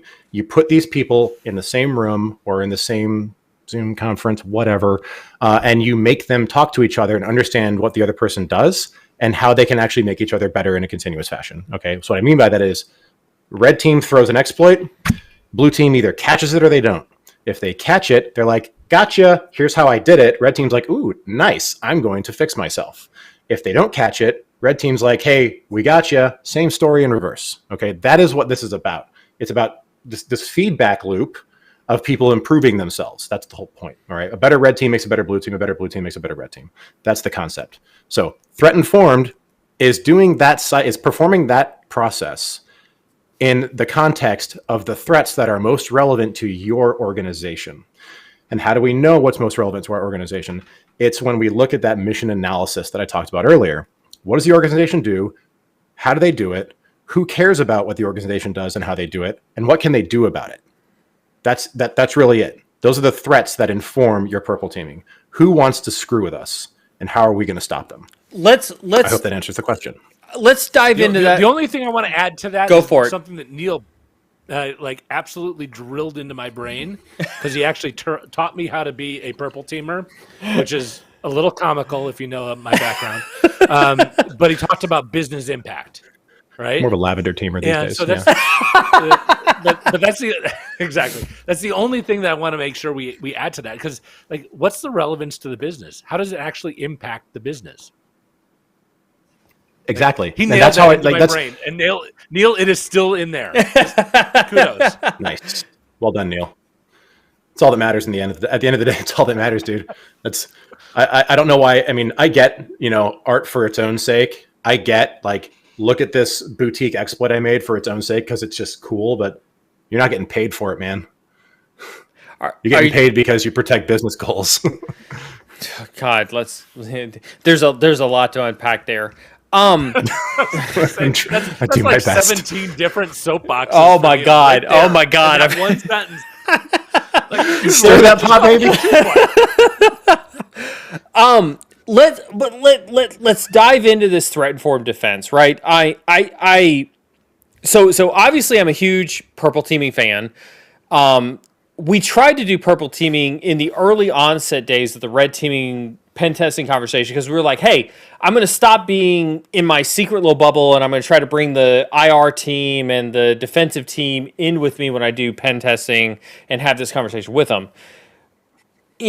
And I asked Carl this question. I'm not going to tell you what Carl said. So if you didn't watch my stream, then you're completely oblivious to what Carl said. So we're gonna test it. I might be able to guess. Here's what we're gonna do. I'm gonna have one of my mods copy and paste right here. Yeah, what Carl said about threat-informed defense versus what you said about threat-informed defense. What does it take for an organization today who's like, this threat-informed defense sounds ridiculously complicated? What are the 3 things? Give me 3 actionable things that an organization can do today to adopt threat-informed defense. Are you asking me, or yes. That's what you told Carl? No. I want you to answer, and then we're gonna compile it with what Carl said, and we're gonna see who's right and who's wrong. Threat intelligence integration, defensive engagement of the threat, focus sharing, and collaboration. And do you need technology, people, process, or technology to make that happen? All the above, but with qualifiers. Okay, very marine answer to that. Yeah, that was his. Yes, but. Yes, but. Yeah, exactly. That's what I'm saying. That was a very yes but question. Absolutely. But the qualifier is okay. Mea culpa. The qualifiers are the people. Do you have blue teamers or anybody who you could say does cyber defense for you? Yes. Okay. Good. The process. Do you have anything resembling a governance, an IR, and a just kind of general incident reporting policy? Yes. Good. Okay. Technology. Do you have a computer running one of any free Linux distros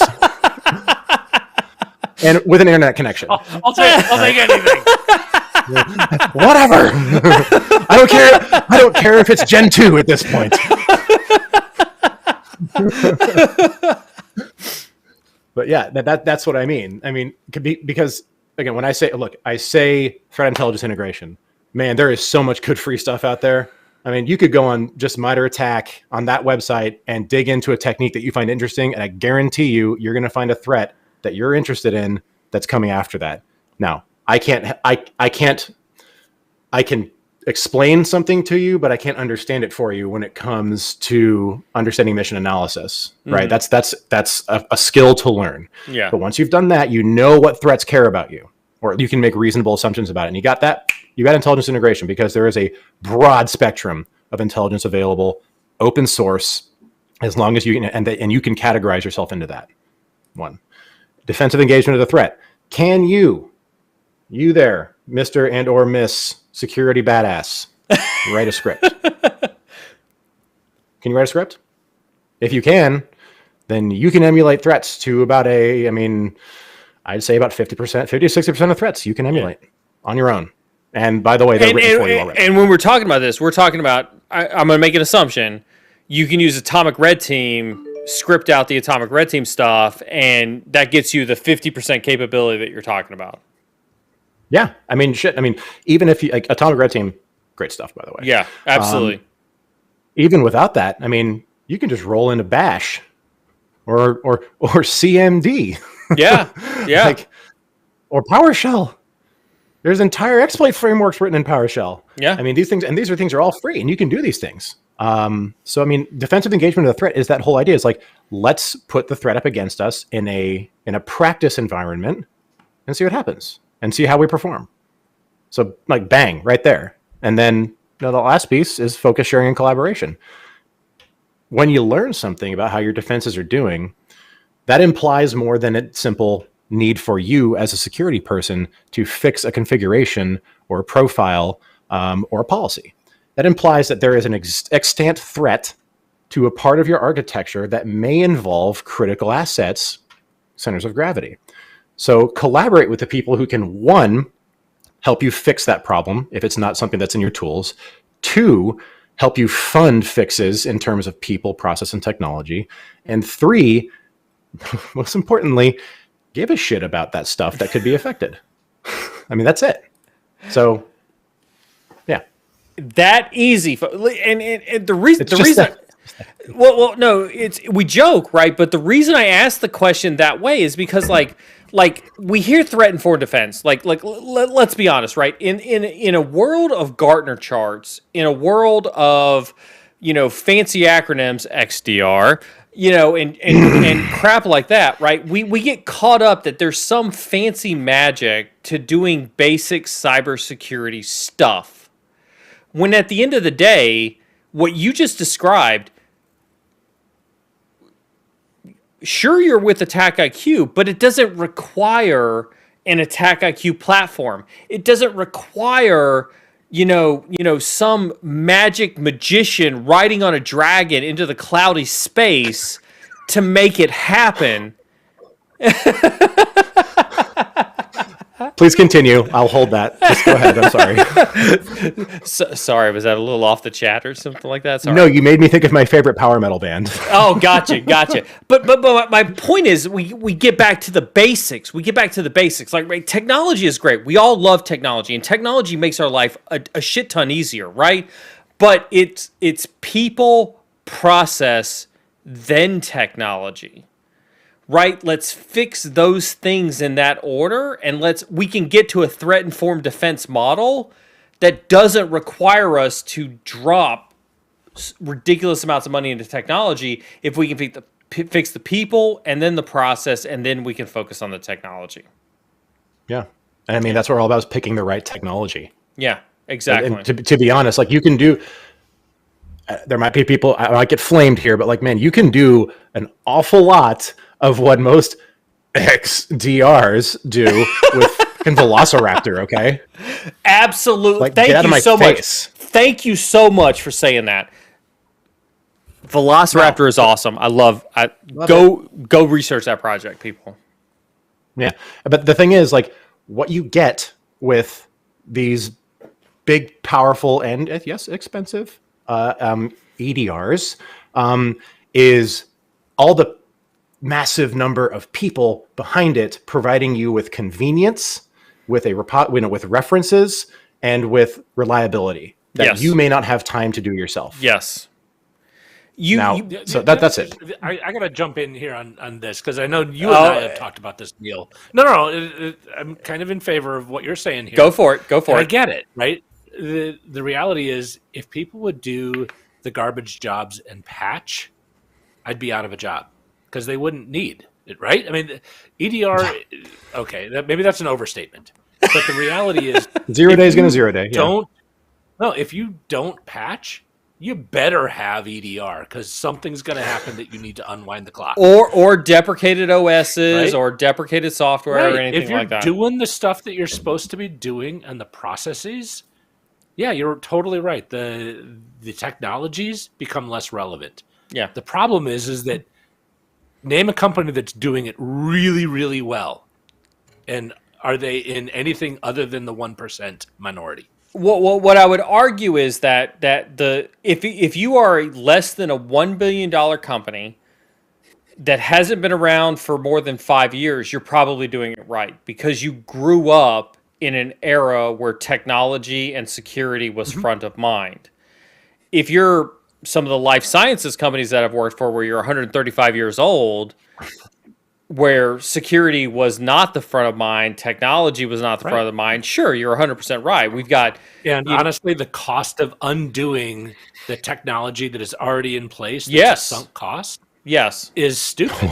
It is ridiculous how expensive it would be to rewrite software that is doing benign tasks that absolutely have to work that way, but it's creating huge vulnerabilities, right? But you got to either have the process or the technology. And the reality is, I would argue that I have run up against maybe 1% of companies that they've got it nailed, right? That's probably 1% of the time they've got it absolutely licked. Other than that, they better have some good technologies that protect and provide visibility. And for the types of companies who are in that bucket you described, God help us if they don't. Like SAP systems, not SAP systems, are some of the craziest shit I've ever beheld. Things that are based in the programming language that my father-in-law, by the way, another Marine, COBOL programmer, was using when he was in. System, the only good news is most attackers don't know how to attack COBOL. Exactly. This is like the final form of security through optimization. We've done it, guys. We've outlived that. We've outlived the attackers. Oh God. Oh God. Jeff is the new hacker. Like everybody, like wind talkers. Everybody, Jeff programmed COBOL. If you want to hack COBOL, you better be talking to Jeff, because Jeff's the only one in this group that knows how to hack COBOL. Fortran, come on. Fortran. Fortran is literally the subject of a joke in my first programming class. It was great. You mean languages that only old people know? Yes, absolutely. Okay. My programming back when it really sucked. My son is in college right now, and in chemistry, they are making sure he knows Fortran, because all of the instruments use Fortran. Like everything that is measured. Hey, so any of the pen testers unhackable at this point because no one knows it.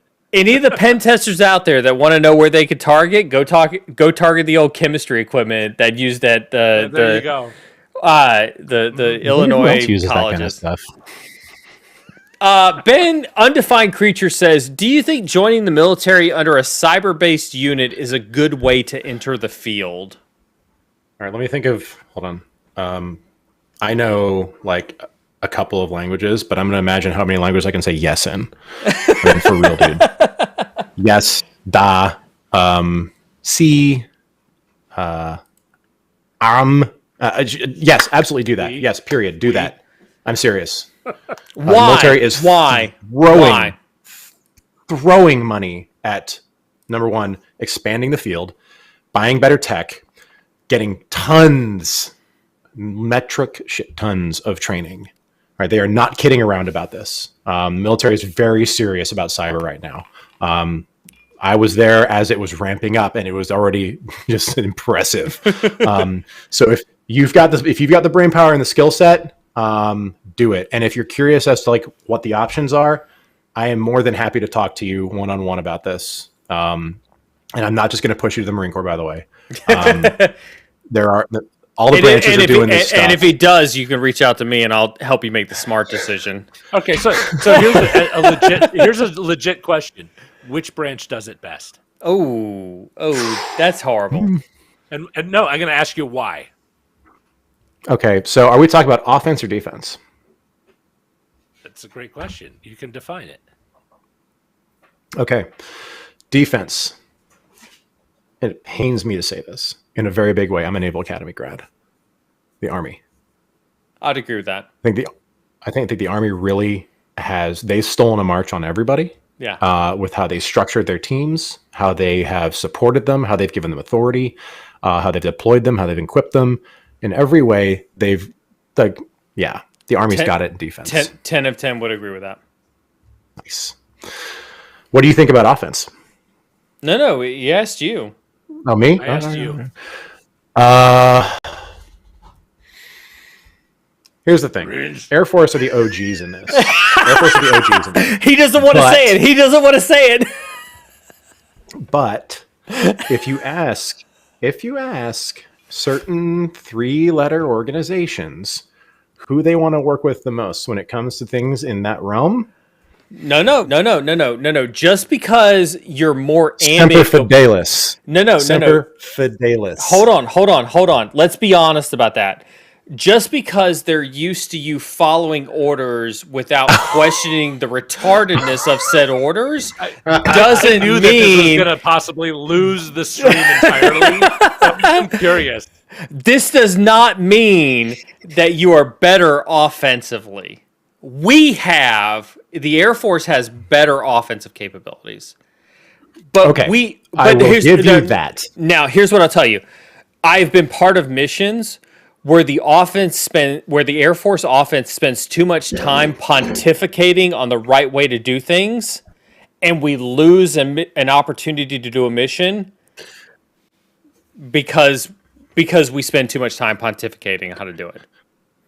So that's how the Marine Corps got its current mission set. Yeah. Because the Army and the Air Force were bitching at each other Yeah. about who was going to do it right, and we're like, we'll do it. Yeah. YOLO. We can break the cyber. Hold on. Ben. You said we did it. Yeah. We did it. Yeah, we did it. And here's what it boils down to. The offense has been conditioned because of their long extended, and I blame and congratulate General Alexander for this, right? They have adopted the fear of burning intelligence connections. And so they've adopted that feeling where we are afraid to do a mission because we don't want to burn intelligence connections. Whereas I feel like the Marines and the Army and the Navy have been more aligned with the CIA, where they're like, YOLO, we're just going to get it done, make it happen. Hold on, baby.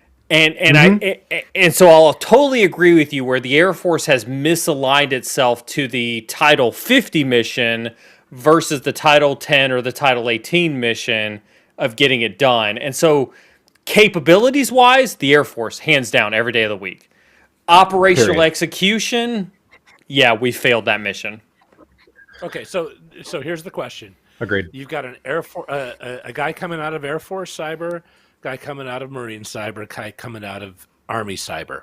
Where do they fit in the world?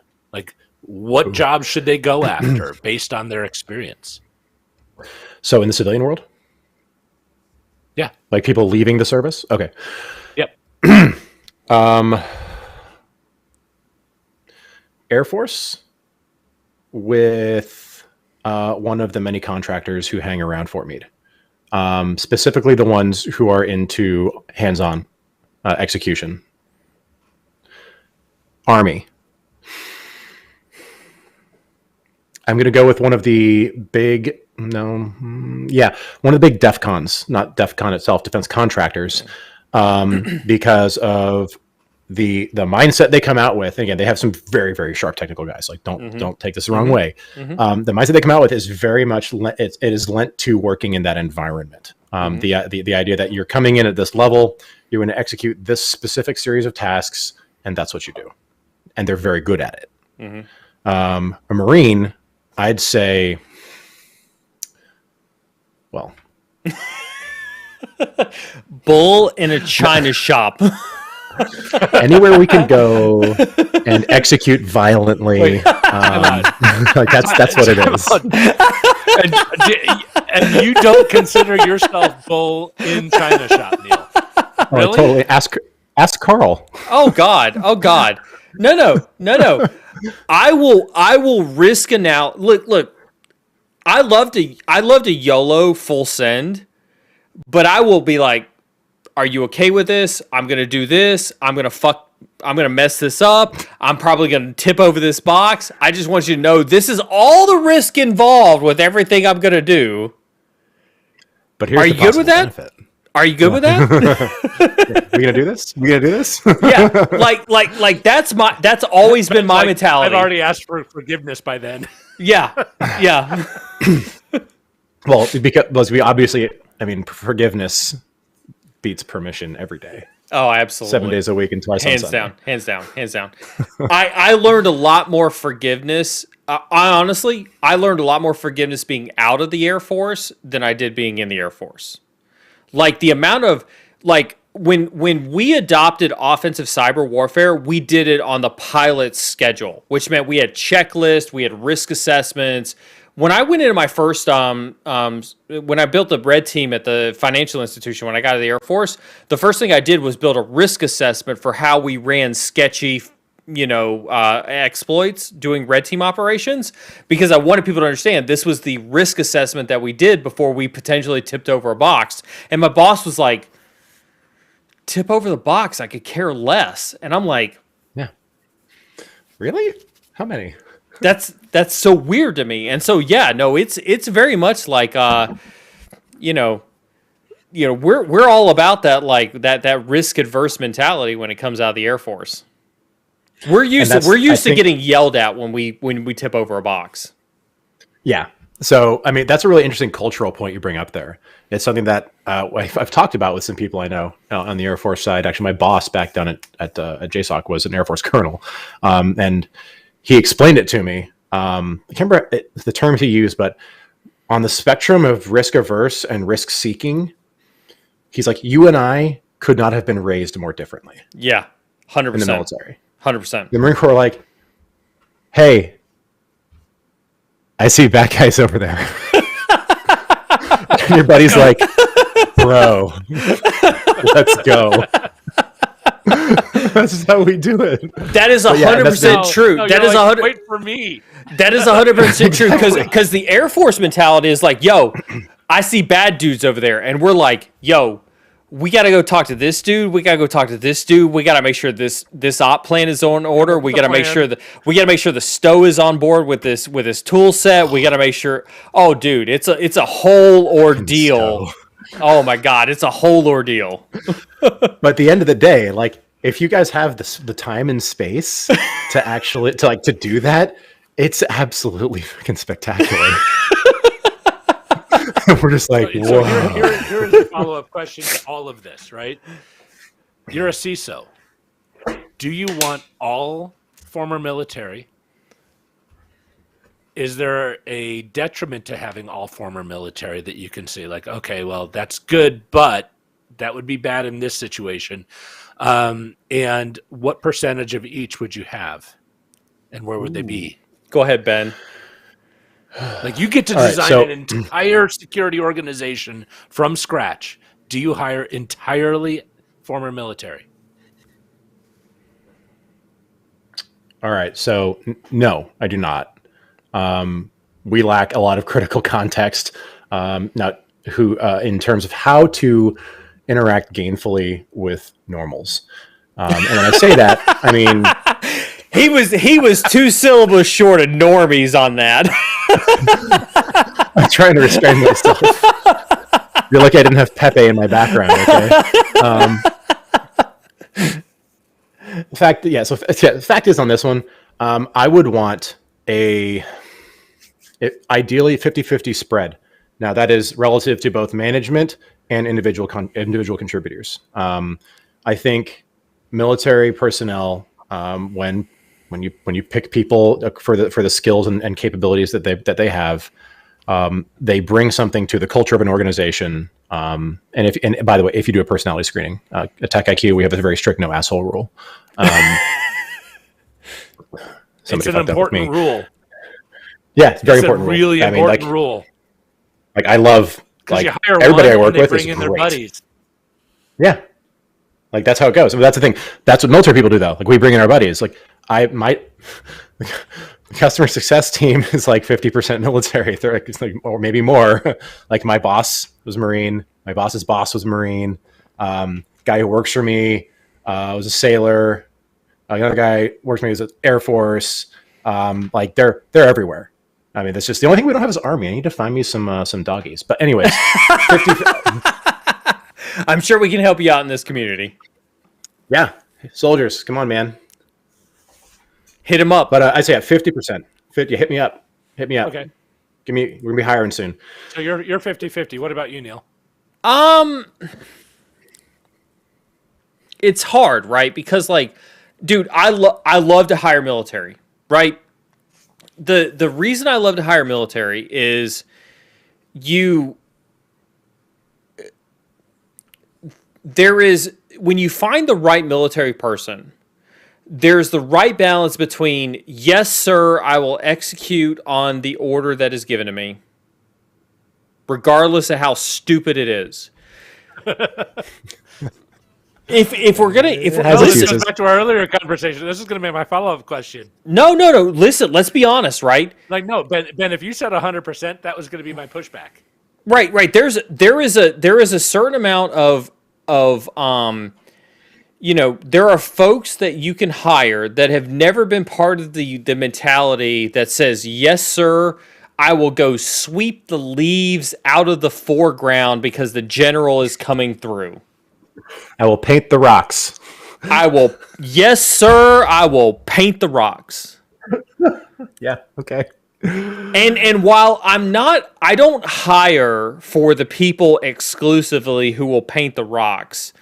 I think that there is something valuable about having people with that mentality that says, look, I've had to paint the rocks because somebody said to paint the rocks, where it's like, okay, at some point in time, we just got to grab our sticks and go.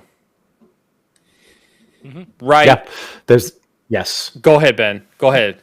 It's a friggin' great point. The ability to question, or at least to analyze and determine if an order requires questioning, is critical. Yeah. And I have never seen that more of a prolific trait than in junior enlisted. Yes. Which is great.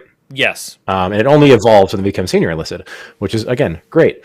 But there's a point at which, in the civilian world or the military, you've asked the question, the bosses have said, understood, we're marching this direction. Yeah. Carry on. Yeah. And you just got to do it. You just got to do it. And you just got to do it.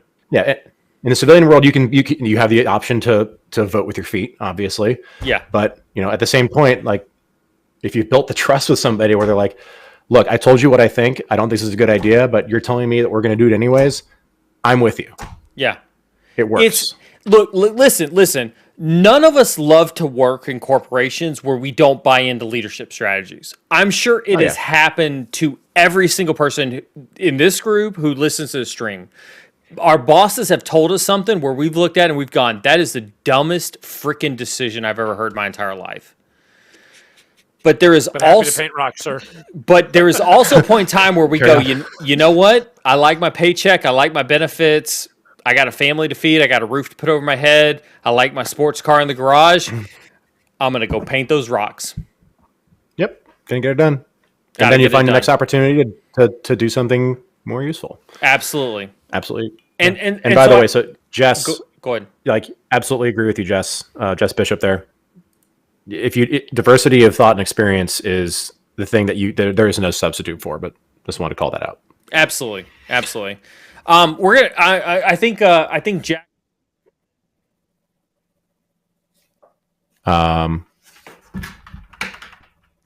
You just lost, Neil. You just I'm lost here. audio.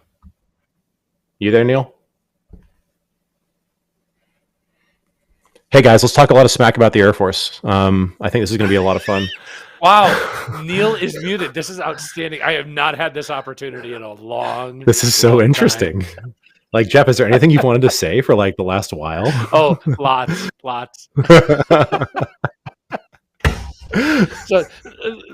So, Gabriel Silva, how do you show the value of your dollar?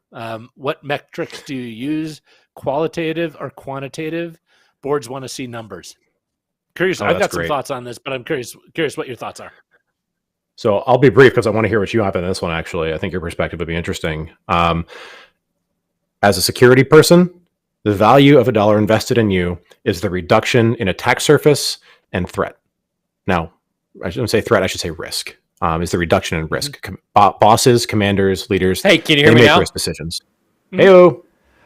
Oh, we could hear the whole time. We were just messing with you, Neil.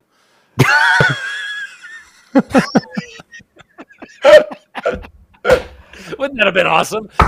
Actually, oh, I'm tired.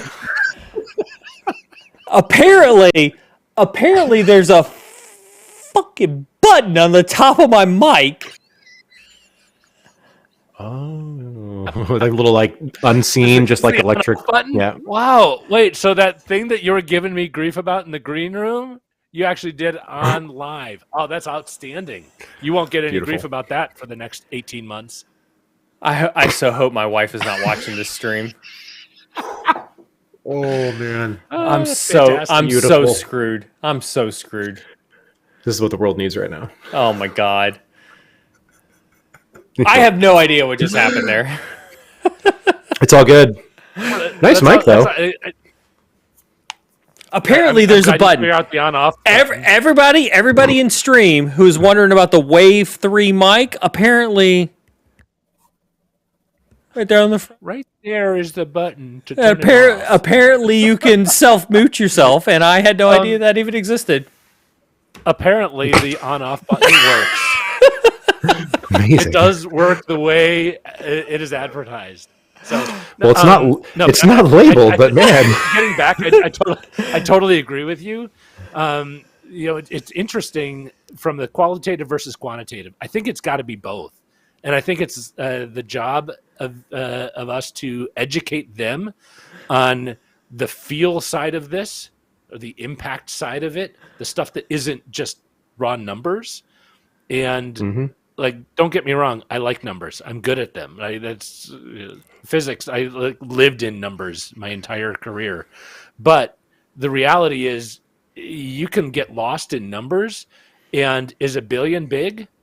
Well, I don't know. It depends. Is it a billion like nanometers, or is it a billion light years? It's a very different, right? So, but the difference is like there's got to be context to quantitative, and that's where the qualitative side comes in, and that's where the business impact comes in. So to answer your question, the value of the dollar is irrelevant unless you don't attach that value of the dollar to what is the big business impact of spending a dollar, what's the incremental benefit or the incremental risk or the incremental ROI that we talked about earlier. So hopefully that answers the questions. It's not just about the numbers to me. When Ben, on your side, when you're having the conversation with clients, how hard is that qualitative versus quantitative conversation when you're having that conversation with them? Not necessarily specific to Attack IQ, but just in general when you're talking about cybersecurity principles or functions or anything like that. It's interesting. People on the ground tend to want to talk more about qualitative because they have an intuitive understanding of what's going on, and they will get the idea of me saying, what happens when the business is like, how could the business be impacted this way?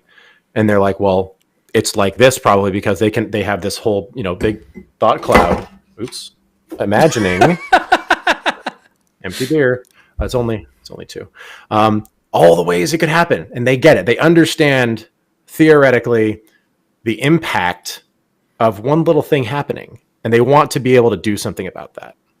But by the same token, that's like that's their id, right? Their superego is more concerned with, I'm sorry, I'm going to go back. Did I go somewhere I shouldn't have? You're about to bash some people's egos is what you're about to do. Well, what I mean, like the id, the ego, the superego, right? Psychological constructs. I'm going to change my analogy here. Your inner child wants to fix the hacks. All right. But the adult that knows they have to make a paycheck has to also answer the questions of, what have you done for me lately? So having that conversation is a matter of, honestly, I love the way that Jeff put it, contextualizing the numbers with the things. It's adding this idea of, okay, I can imagine all the terrible, bad, awful, no good things that could happen. And if I bridge that with this notion of business impact and how that relates to the things that are important to the company, I can quantify them. And that's how I do it, though. And I talk a lot about strategic, operational, tactical, and making that linkage between the two extremes. That's how I have that conversation. It's like I have to bridge it through this idea of mission alignment, mission analysis that I've been talking about throughout the evening. And it's also, by the way, you can learn about all that stuff for free on Attack IQ Academy. Hit exclamation point Attack IQ in chat, and you can get a link to Attack IQ Academy just in case you were. You just spoke Neil's language. You can get that training for free. We are we are all about the free stuff here on the stream. There was one question. I literally just saw it. I'm trying to find it here in the queue. Is it about investing in people? It was. Where did it go? I saw it just a second ago. It was the previous one. Yeah. My God. I can't find it now. That's right. You can paraphrase. It was something about like how do you justify investing in your people if you are afraid that your people are going to leave a corporate or leave your organization and go somewhere else? How do you reconcile the amount of time that you spend investing in your people versus, knowing that they may potentially leave if you spend $1 on their training? The quintessential question: why should I pay for your training if I'm afraid that you're going to leave and go somewhere else? If I'm making you more valuable. Yeah, my answer to this is very short. My go by is what if we invest in our people and they leave? Well, the answer is, what if we don't invest in them and they stay? That's a great quote, but what does that mean? I love that quote, but let's dive into that quote. So that's the thing. For me, that implies a lot. And I'm not trying, if I came off as being a bit deep, transcendentally deep V, none of that. The idea here is that, look, if I can gain as a leader, if I can gain any mission advantage from training you, I'm doing it. All right. We spend money on training one way or another. Somebody pays for it. It happens somehow. Even if it means I'm paying for you to not work for a week, even if I'm not paying for the training that you get. So it costs me money for you to get better. That's just what it is. And if I don't let that happen, what I've got is somebody who is probably bitter, who is less useful, and who is probably looking for that change anyways. So what is my gain by not getting you trained? I have literally no game. That's how I see it. That is a fantastic philosophical explanation.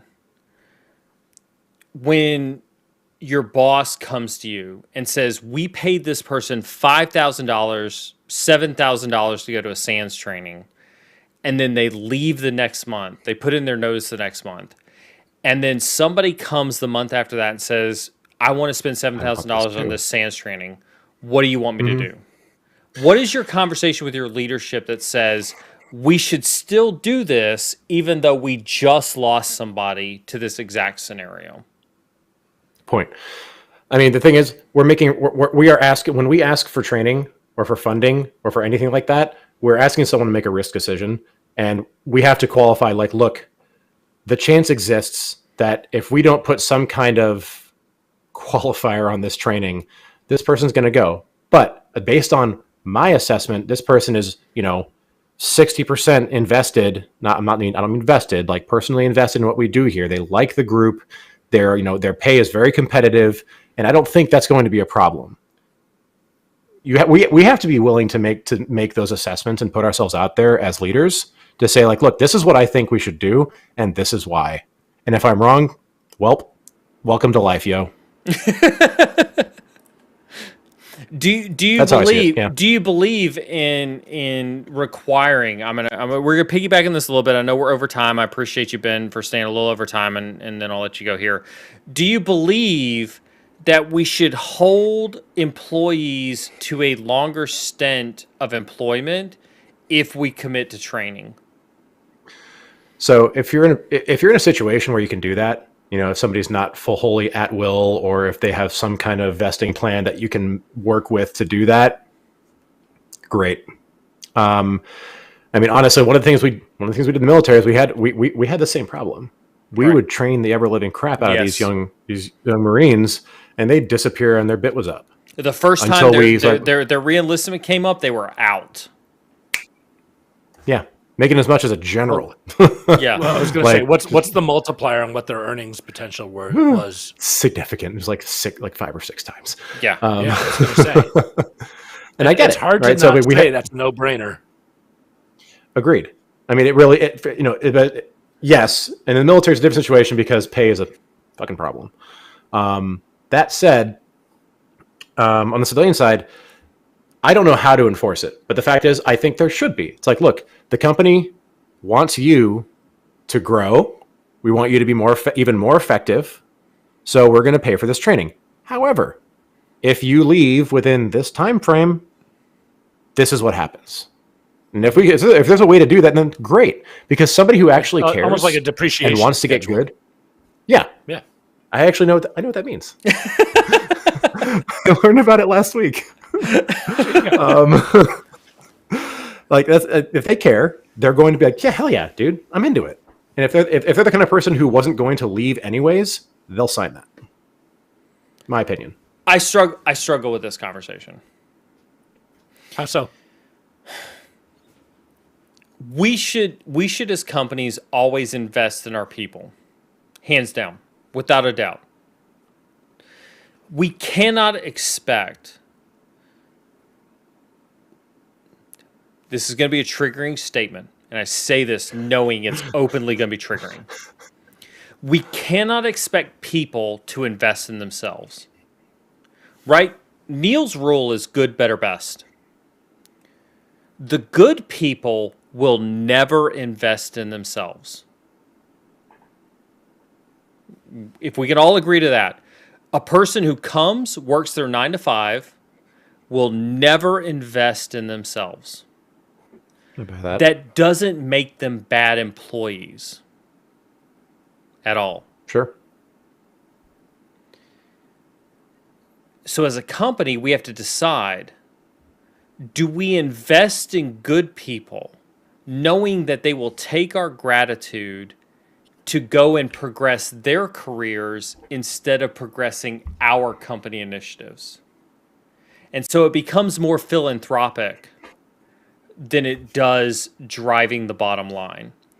And I think that is a cultural problem that a lot of companies haven't come to grips with is that they need to be philanthropic to their employees' career more so than a concern for the bottom line. And I think that's the cultural problem that a lot of companies have not come to grips with. I kind of disagree with you. I know Go for it. Like, Go for it. I think it could be a both and, though, if the company said, we're going to invest in you, and if you do well in your training or you get X grade or whatever, you will see that as an incentive in your pay because you are now more valuable to us. We will pay you more as a result. But and companies don't do that, by the way. Companies don't do that. But let me ask you about the employee who comes to you and says, hey, that's cool, Jeff, but I just want you to know I am openly a meets expectations employee. That's fine. You don't necessarily need to be like cutting edge training, but you need to be valuable to the company. So what is it going to take to have them be valuable? If status quo is valuable to the company, cool. Then you will get a status quo job. If status quo is not acceptable to the company, then I'm sorry, that's not acceptable. But you hired me. You hired me knowing what I'm currently at from a capability perspective. Unless you change. I hire you with the assumption that you are going to improve over time. Like, how many people do you know that haven't intentionally tried to improve over time? Oh, growth mindset isn't just a personal thing. Right. Yeah. Wholeheartedly agree. But there are people out there who accept mediocrity as a meets expectations quantifier and are completely okay with that. But you should probably assess your company whether that is the kind of person that will help you in your organization, or if you need people who are constantly trying to improve. Or if it is I need 20% of people who are just fillers. They just do stuff for us. Everybody, cool. Hey, look, we had a statement in the military, right? Everybody needs ditch diggers in the military. Yeah. So you want absolutely 20% of people that are ditch diggers? Fine. They're not the self-improvement. They're not the people that are going to get excited by you saying, hey, you got to go do this training, other than the normal HR stuff that we all have to do, right? But I'll call it development training. Those are not the ditch diggers. And if you need the ditch diggers to be ditch diggers, why try to make them analysts? Yeah, unless you see some kind of potential in somebody, like just let them dig. Right. There's that's nothing wrong with an that. Entirely different conversation. But as an organization, I think you need to have an understanding of, do I need ditch diggers, yes or no? If it's yes, how many? What's the percentage? What is the next category? What is the next category? And how do I invest? And how do I incent them to stay as a result of that investment so I get the return on that investment? And it's either a stick or it is honey. Like you get to choose, right? I like the but carrot. I think you're going to end up getting a lot more. Yeah, it's fine. Like stick with some honey on it, whatever, man. Honestly, both of them are like not that enticing to me. I don't want the stick. I'm really not a fan. I don't want the stick or the honey. I'm on a diet, damn it. I don't really understand that statement. So I like where this is going. The conversation goes on. Needs to figure that out, and then hire the people, and then develop the people, and then compensate the people based on the additional training that you've given them, that they are now more valuable as a result. Listen, I want to make two statements, both controversial. First and foremost, every company should invest in their people. Period. Whether they're you think that's controversial? No. Hold on for a second. Whether they're ditch diggers or you tell me when you start having controversial things come out. My other controversial statement is, if you just want to be a 9-to-5er and you just want to be a meets expectations, I'm fine with that. But don't expect me to invest in you if I know that my investment will return more for the guy who openly admits that he's not a 9-to-5er. Yep. Yeah, there's nothing controversial in what you said. No. Yeah. I mean, I get the philanthropic part of what you said, but I think that really speaks to but that'll never a type of idealism that I don't hate. I don't hate that at all.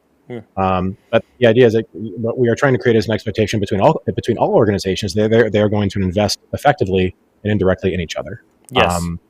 And that is, I need Well, someone like a philosopher to talk about this shit, or like Jordan Peterson. the bottom line is people are philanthropic. Corporations are not.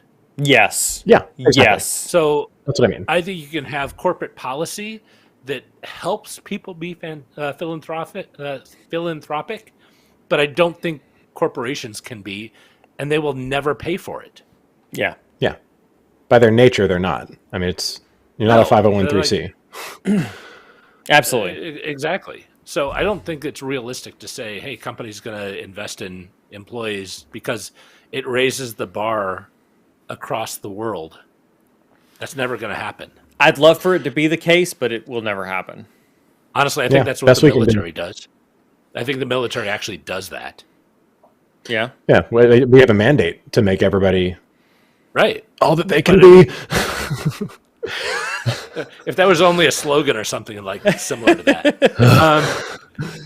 But I think the military does that and wants to do that, and we have benefited as a result.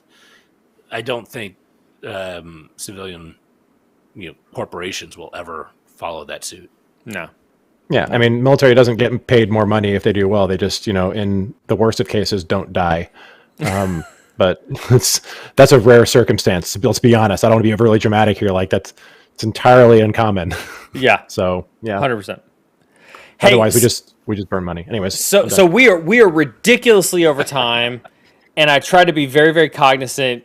My producer Carmen would be yelling in my ear, Neil, you are incredibly over time. Please be respectful of Ben's time. Ben, thank you so very much for hanging out with us tonight. Your insights, your expertise has been incredibly valuable. The floor is yours. If you'd like to say anything personal, specific to the community, please have at it. Hey, thanks for the time. Appreciate everybody who tuned in and everybody who watches us later on. I had a great time doing this. And for real, come play in InfoSec. You can be a hacker. Try harder. Do good. Get good. It's fun. We're pretty cool. For those who won the Ben NFT, and Ben, I'll send you the Ethereum addresses so you can track those. For those who won the NFTs, enjoy those mentoring sessions with Ben. Thank you. Thank Jordan. Thank the entire Attack IQ team. I really do appreciate all the expertise that you all have. Please, everybody in chat, hit ! Attack IQ. Go sign up for Academy if you haven't already. Go at Ben and at Attack IQ and thank them very much for allowing us to have expertise like Ben on the stream.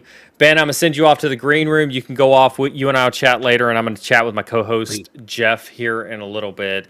Jeff? We totally need an ATF day. Totally. You know what? I think I'm going to do that. I didn't think about it till Ben had an ATF day on his NFT, and then I'm kind of like, that's actually a pretty good idea. Would you fly out here to 100%. Yeah?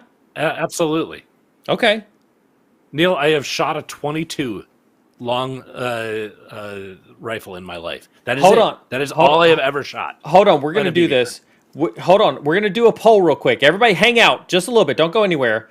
ATF Day with Neil and Jeff? Yes or no? We're dropping that poll. I want to know in the community. Before we let Jeff go, we're going to run this. We're going to run this poll for like 5 minutes. See if everybody wants to do a ATF Day with Neil and Jeff. That's pretty freaking awesome. Takeaways, Jeff. Oh, I thought this was a really good conversation. Like he hit the nail on the head on a bunch of different things, and honestly, I think I like this last bit of the conversation as well of development. Super important to develop people, and people need to be proactive in it. Here's what's really cool. I think if you are proactive and you have a plan, and you go to your manager and not have golden handcuffs of, hey, I'm committing to a year or whatever. If you go proactively with them and say, I think I can help you for these reasons if I get this training, they just need to see that. They need to understand that you're interested, you want to do it, and that they're going to get a benefit out of it. So I think everyone on the stream can help their own cause. I know you're cynical about it, cynical about a lot. What? What specifically? Do you think corporations will ever be incentivized to be philanthropic to their employees' education in the cybersecurity space? No. I was afraid you'd say that. Do you disagree?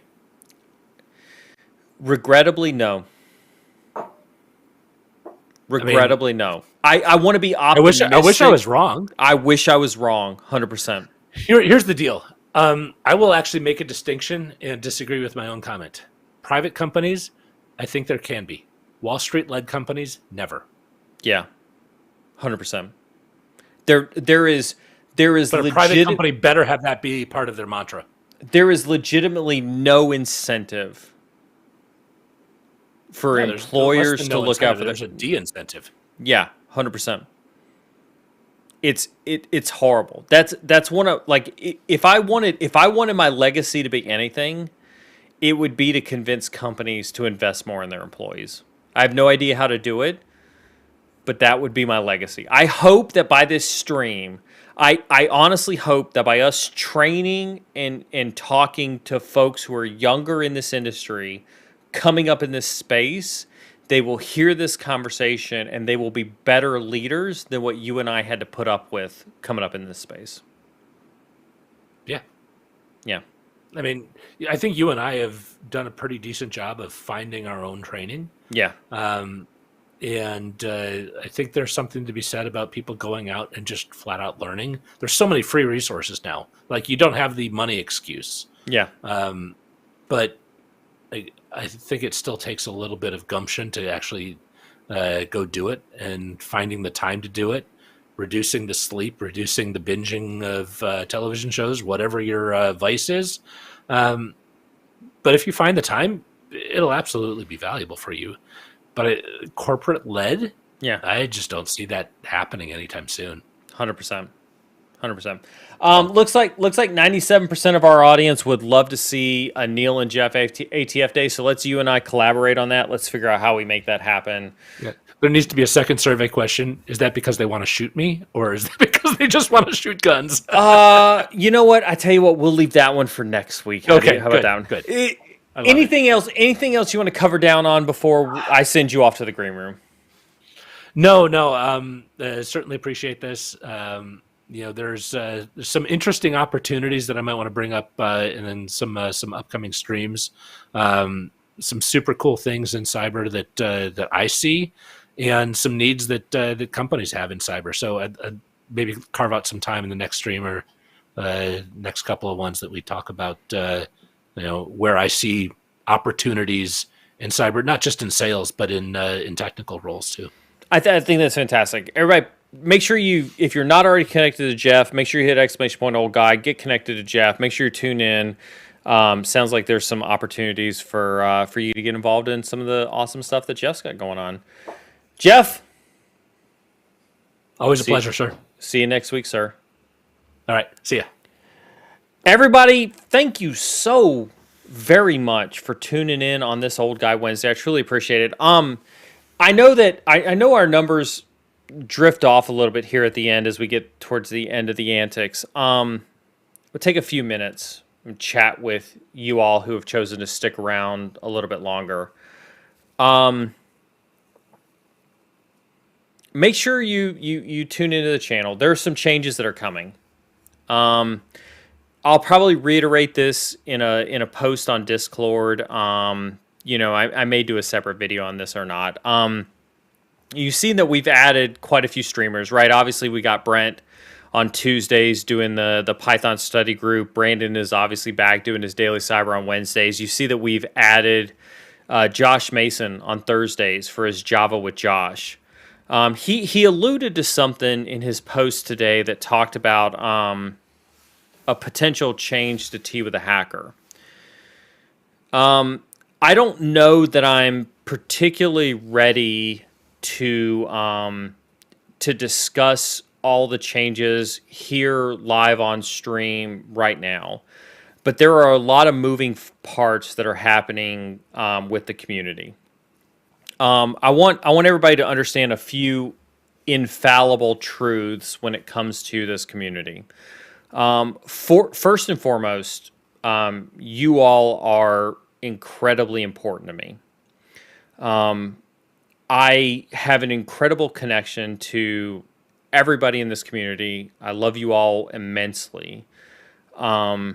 There is no shortage of joy that I get from streaming to you all. The channel is growing. We have 4,000, folks on Discord. We're coming up on 25,000 folks on YouTube.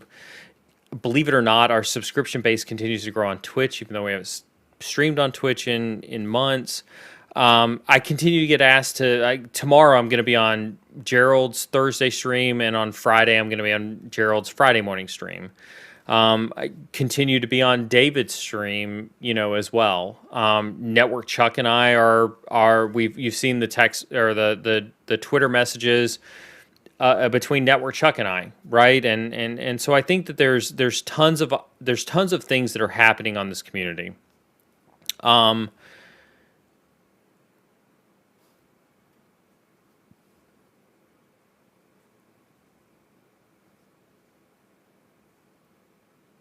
I don't want to stop streaming,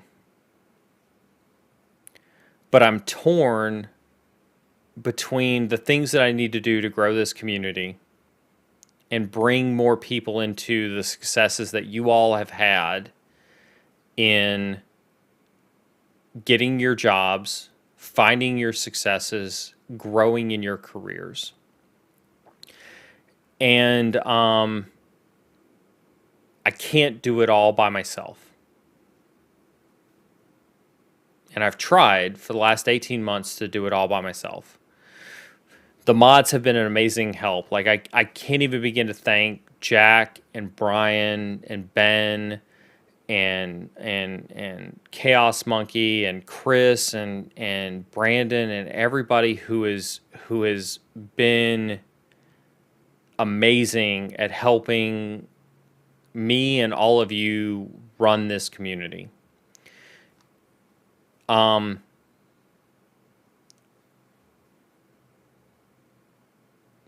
I don't know how to say this.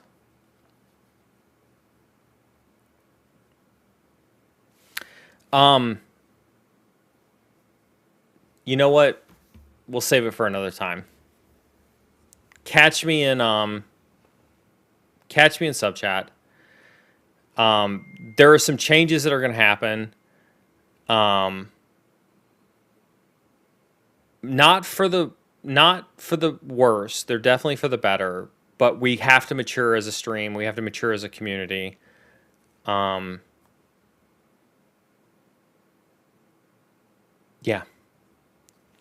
I love you guys. You guys are awesome. Listen, whether you're on the red side, whether you're on the blue side, keep learning. Catch you guys later.